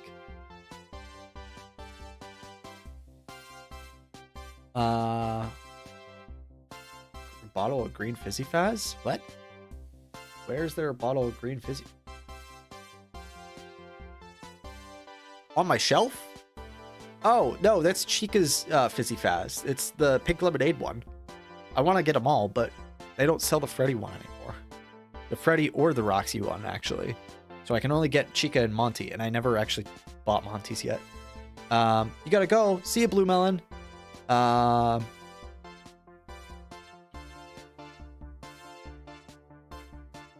What happened to Chica in the survival logbook? If you don't know what I'm talking about, you mean the logbook Chica. I think it was just one of those things that Scott made, and then he was like, "Oh, that doesn't really work with the lore," because there seems to be two popular theories of what happened to the MCI kids. None of them involve them moving on before the events of FNAF 6. It seems to be Rockstar MCI and Molten MCI. Rockstar MCI basically says that the Rockstar animatronics were made from the original animatronics due to a cut email from FNAF AR, I think. I think that's the only detail that kind of says that. And Molten MCI says that the animatronics were melted down in order to be injected into the fun times so that the fun times would run off of Remnant. Am I missing anything from... oh, and that was referenced from... It's been referenced in the books multiple times, from like melting down the animatronics and creating them into one. Candy Cadet also sort of references it by saying 5 things turned into one in a few of his stories. And most recently, what we discovered in Help 101 is the endoskeletons that are just kind of hanging out in the furnace in the neon version. Like if you play the neon version, whenever you turn the furnace on, you could see 4 endoskeletons sitting in there. Somebody actually went into the files and separated them to see what they were. They're 4 separate endoskeletons. It's just weird that there's not a 5th, because Molten MCI kind of says that there are 5 turning into 1. But that's a small part of the detail, you know. It's like maybe not all the animatronics got melted down, or maybe one of them was melted down beforehand, or something like that. The photo you showed us, I noticed there are 2 different endo heads. Maybe one is a animatronic endo and the other is the Springlock endo. Oh yeah. These bad boys. So I don't know about that, because I mean, it could be, but at this point, both of these animatronics are Springlocks, and we have no evidence that any regular animatronic exists in this pizzeria. They could be working on them because they know that they want to make regular animatronics. I think this music just stopped. Let's do this one. Yeah, they might want to know, they might know that they want to make animatronics, like just regular animatronics in the future and not these Springlock versions. But to me, I don't know, because a lot of people are like, the old animatronics come from Fredbear's. We've never seen the old animatronics in Fredbear's. I don't know if they come from here. I don't think they do. I think they would originate from Freddy's. You know, it makes sense for Foxy, Chica, the purple version of Bonnie, and the brown version of Freddy all originate from Freddy's, which would be like a spin-off from Fredbear's. That's what I'm thinking, at least. Do you think Cassie was lured the same way as Devin and his brother were? Do I think that Cassie got an invitation to the pizzeria? No, I don't. Right? That's for Devin and his brother are from VIP, right? That's how they got lured. They followed the VIP thing to the pizzeria. No, I think it might just be simply that what we kind of go through with in Into the Pit, where Spring Bonnie just says, "Come on, come to me," and then tries to lure us in the back.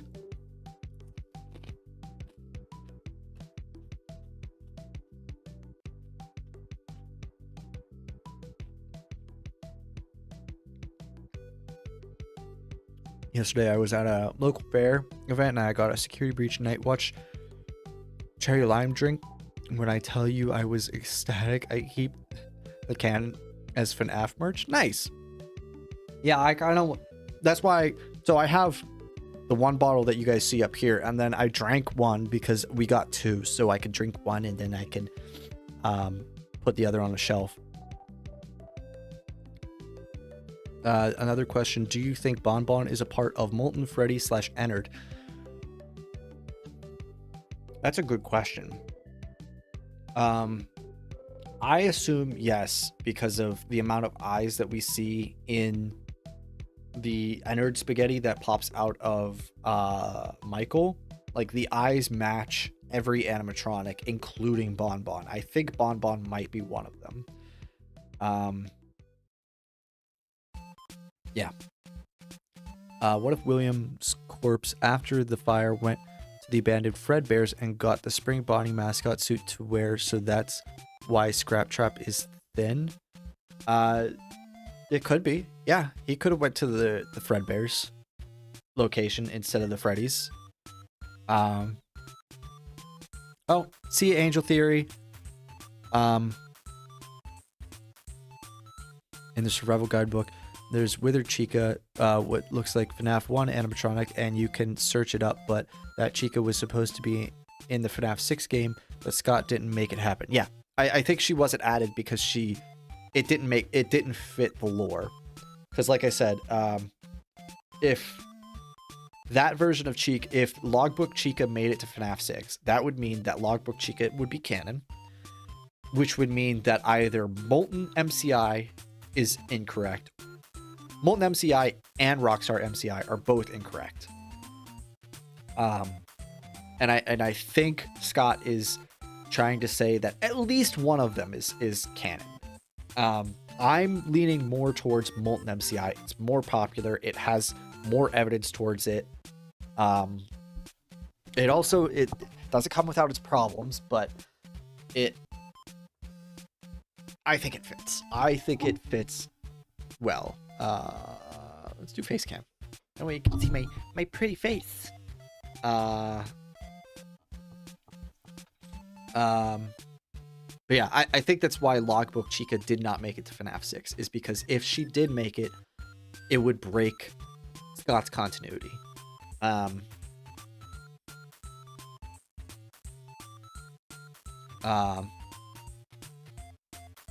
So tired of reading manga for 13 hours without stopping. Well, stop! Take a break!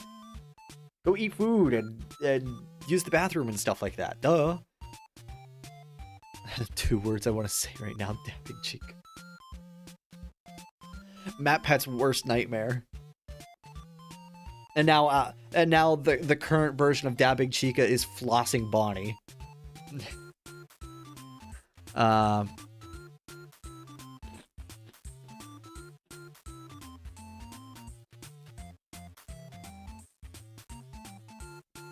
I might be yapping too much, but here's why I don't think FNAF 2 takes place before FNAF 1, and I only have one point of evidence. How would Golden Freddy be withered and then be fixed in FNAF 1? So that's the thing.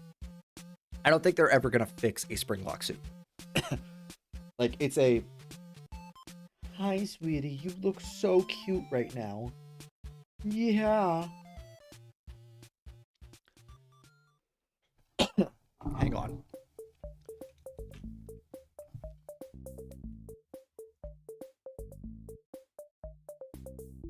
She's so eepy. You're so eepy, baby. I've got to lean it this way so you guys can see her. Oh, big stretch. Oh. Oh. Oh, you kicking me. You kicking me. Okay, sorry. She was just being really cute. Oh. There we go. Anyway, where did I leave off? Okay, you think that FNAF 2 comes after FNAF 1. The paychecks in FNAF 2 say 1987, and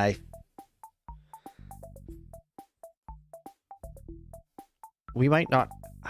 I know we don't have an exact year, but the payment amount that we get is at least implying that it happens in the 90s, FNAF 1. So, but your problem was with Golden Freddy. I don't think they're ever gonna fix up Golden Freddy. I think because it's a spring lock, people aren't going to use it anymore. If anything, it probably got destroyed. And what we see in FNAF 1 is it's not a hallucination. I think it's like a ghost, basically. Like we're seeing Golden Freddy apparition, ghost, whatever you want to call it. I think that's what's happening in FNAF 1. So we're not actually seeing the Golden Freddy suit. We're seeing an apparition, like a manifestation of the Golden Freddy suit created by whatever spirit is inhabiting the Golden Freddy suit and trying to get a hold of Mike.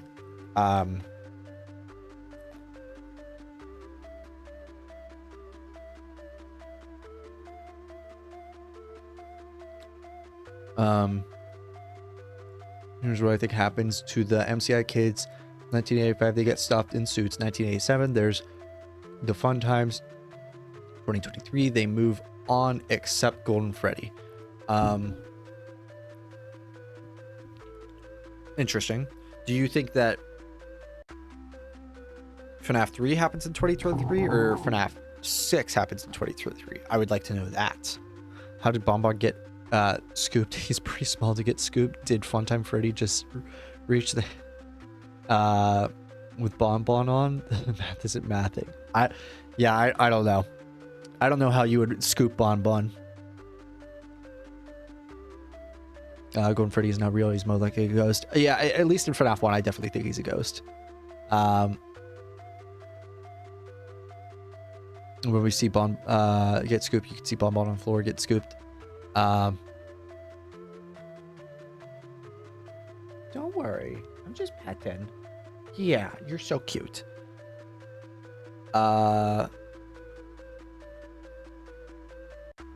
In the Fredbear's mascot suit the Endo is wearing. What? Do you think Fall Fest is the origin of Fazbear Entertainment?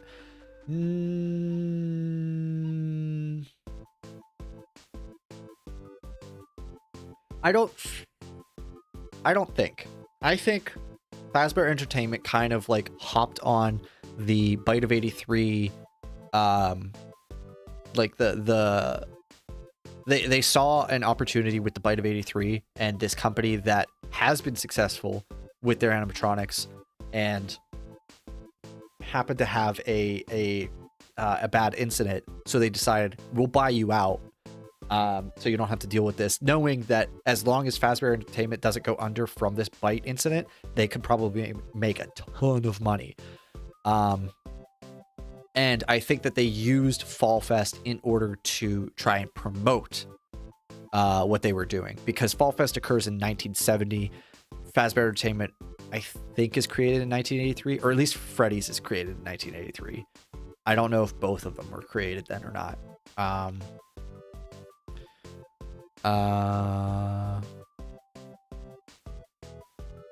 The reason I think Jeremy, Fritz, Gabriel, Susie move on in FNAF 3 is because we never see them afterwards, aside from the fun times and nightmares. That's a lot. So it is actually something that I covered in tomorrow's video, is about FNAF 3. I'll just leave it at that, because I don't want to spoil too much. If I go beyond that, then I'm probably gonna spoil something. Can you stop eating? Like, I know they're addicting, but just I'm trying. But like I just have this sitting in front of me. Like, I can just see them like that, and I'm like, oh, they look so good. 30 years after Freddy Fazbear's Pizza closed, I think it was after 1985, Pizzeria closed. FNAF 1's most likely banded, I think. Okay. Well, because there's the 1985 and there's the 1987 location. Both of those were at least closed, meaning that I guess 30 years after isn't too much. 2015 or 2017. Yeah. I think the MCI kids remnant possesses the fun times after the bite of 87. And I think Fredbear didn't move on because he knew Springtrap would come back. I think the MCI kids remnant possesses the fun times. I would agree with that. After the bite of 87, the way that it's worded makes me think that the cause is of them inhabiting it is because of that. But I do think that after 1987, they do somehow inhabit the fun times. Fredbear is just the only one that's kind of confusing to me. I don't think he's just gonna disappear though. Like, I wouldn't see a reason as to them trying to. I mean, maybe William does know that something's up with Golden Freddy and just wants to melt that one down as well. It's strange though. What happened to the rest, like Bonnet and Bonnet? What happened to her after everyone got scooped? The ones we know that got scooped are Baby, Funtime Freddy, Funtime Foxy, Ballora, etc. Yeah, and like Funtime Chica is just gone as well. So like, was Funtime Chica ever a part of the actual Fun Times in the way that, like, did she get Remnant injected into her? Was she supposed to be needed for? So here's the reason why I think that Molten MCI, like, besides all the stuff that I said earlier, of like all the evidence of it came from the books, we have a little bit of evidence from Help 101, and what I think I said there was a third thing.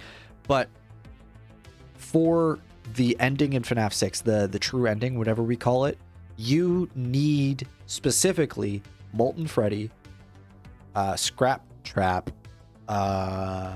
Lefty, and Scrap Baby. You need those four for that ending. And the ending is supposed to be removing all the remnant, like just ending everything. And the reason why I think Molten MCI is true is because in order for you to put those souls to rest, you need all of them to be in one location, that being Molten Freddy. Are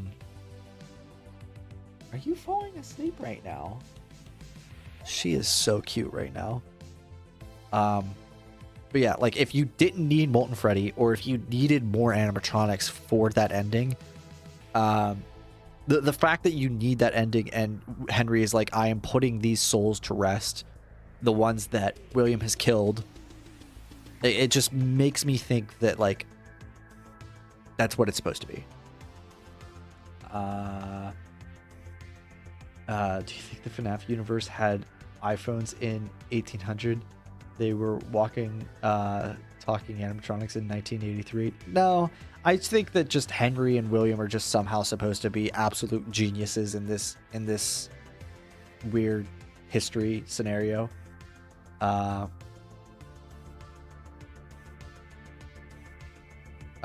We know that she exists, but what happens to her? Does she just chill at Sister Location, or does she break somehow? She's supposed to apparently have her own location, which is weird. Like, it's Chica's party world, but like, I don't know why she. I don't know. It's so weird. Funtime Chica confuses me a lot. Favorite FNAF game from Steel Wool? Help 1 and 2. Because there's no one from Cassidy to have moved on. Onto Here's Why. Funtime Freddy, Fun Chica, Bonbon, Funtime Foxy, probably possessed by MCI kids. Ballora is William's wife. No room for Fredbear. So the way that the books make it sound like is that all the animatronics get melted down into one, like, goo, like one remnant goo, and then you take the goo and then you inject it into the Fun Times. So there's a little bit of each soul in every animatronic. I think that's how they describe it. I'm pretty sure that's how they describe it. And that's why they're kind of erratic, is because, like, together they might have a like what would add up to one soul, but like it's like pieces of it's like fractured souls combined into one to make one weird thing. Hi Robin, thanks for stopping by. Why do the animatronics have leg joints? So they can walk. They gotta walk around. They're made to walk around. Duh. 1979. Yeah, with the Mimic. The new Mimic game that's coming out. Yeah. I'm excited for that. I hope you guys are excited for that. I want to see it right now. I need it now. I need it now. You're gonna head out tired and having a long day. Okay. Thanks for stopping by, Ocean Shadow. I think I'm also going to head out. I've almost been doing this for 4 hours. Saw someone saying the footprints from Midnight Motors belong to the Mimic. I don't think that would be true.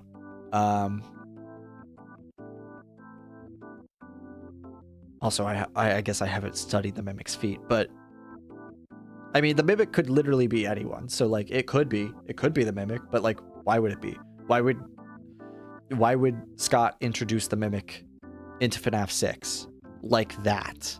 You know? I don't know. I have a theory on why the Mimic was made. I think they made it so they didn't have to pay a tax to talk and sing. So basically you think that they made the Mimic so that they didn't have to program things. They made one super complex animatronic, that way they didn't have to specify on any other animatronic. I think that makes sense. That way they don't have to pay things. Yeah. If William does get gas to give Michael the nightmares, where do you get the gas? You can't possibly make that gas. It has to have source that isn't a human. You could probably make the... You scared the hell out of me. Okay, in a bit. You could probably... Like, it's... I imagine it's supposed to be like the scarecrow toxin from Batman, you know? Like, he makes the gas, and then he gasses people, and then they see nightmares of whatever they're seeing. That's my entire understanding of how this nightmare gas works. Or at least that's how I view it. Like, I know people are going to be like, oh, but in this part of the text, it says this exactly. And I'm like, I don't care what the book says, okay? My whole thought process of how this gas works is you put something in front of you, like a cat, like my cat. You put the cat in front of you, and then you gas somebody, and they still keep looking at the cat, but the cat now looks like a vicious beast that wants to eat your face. And oh my god, she looks like that right now, actually. I was gonna say, she doesn't look like that right now, but she definitely does. She looks so vicious. Such a vicious predator. A vicious predator. But yeah, that's how I imagine it. And Scarecrow makes his toxic gas. He doesn't like find it and then use it. He creates the gas because he's a super chemist. FNAF 1 animatronics have leg joints. Yeah, they're made to move around still. Cause I don't know why. It doesn't make sense to me. I'm assuming it's because, like they say, they were made to move around at some point during the day, and then they can't do it. So in order to stop their joints from locking up, they force them to move around just at night. I don't know.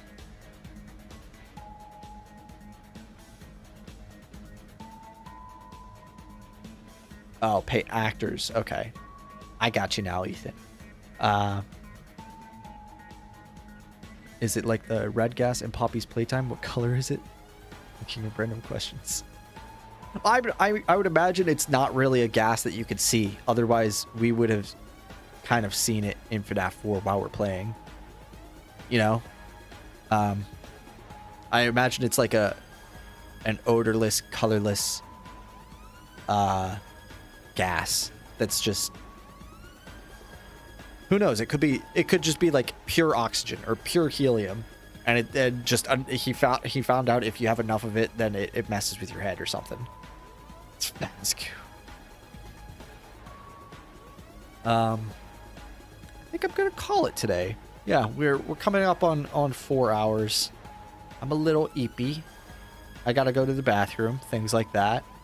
I think we've talked a good bit about Into the Pit and just FNAF lore in general.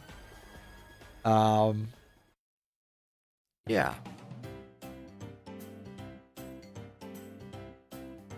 I have not heard this song ever. What the heck is this? Anyway, video should be coming out tomorrow. It'll be on the box. I'll probably put a little teaser out later just so you guys can see like the thumbnail or something. Yeah. And I guess I'll see you guys next time. Bye.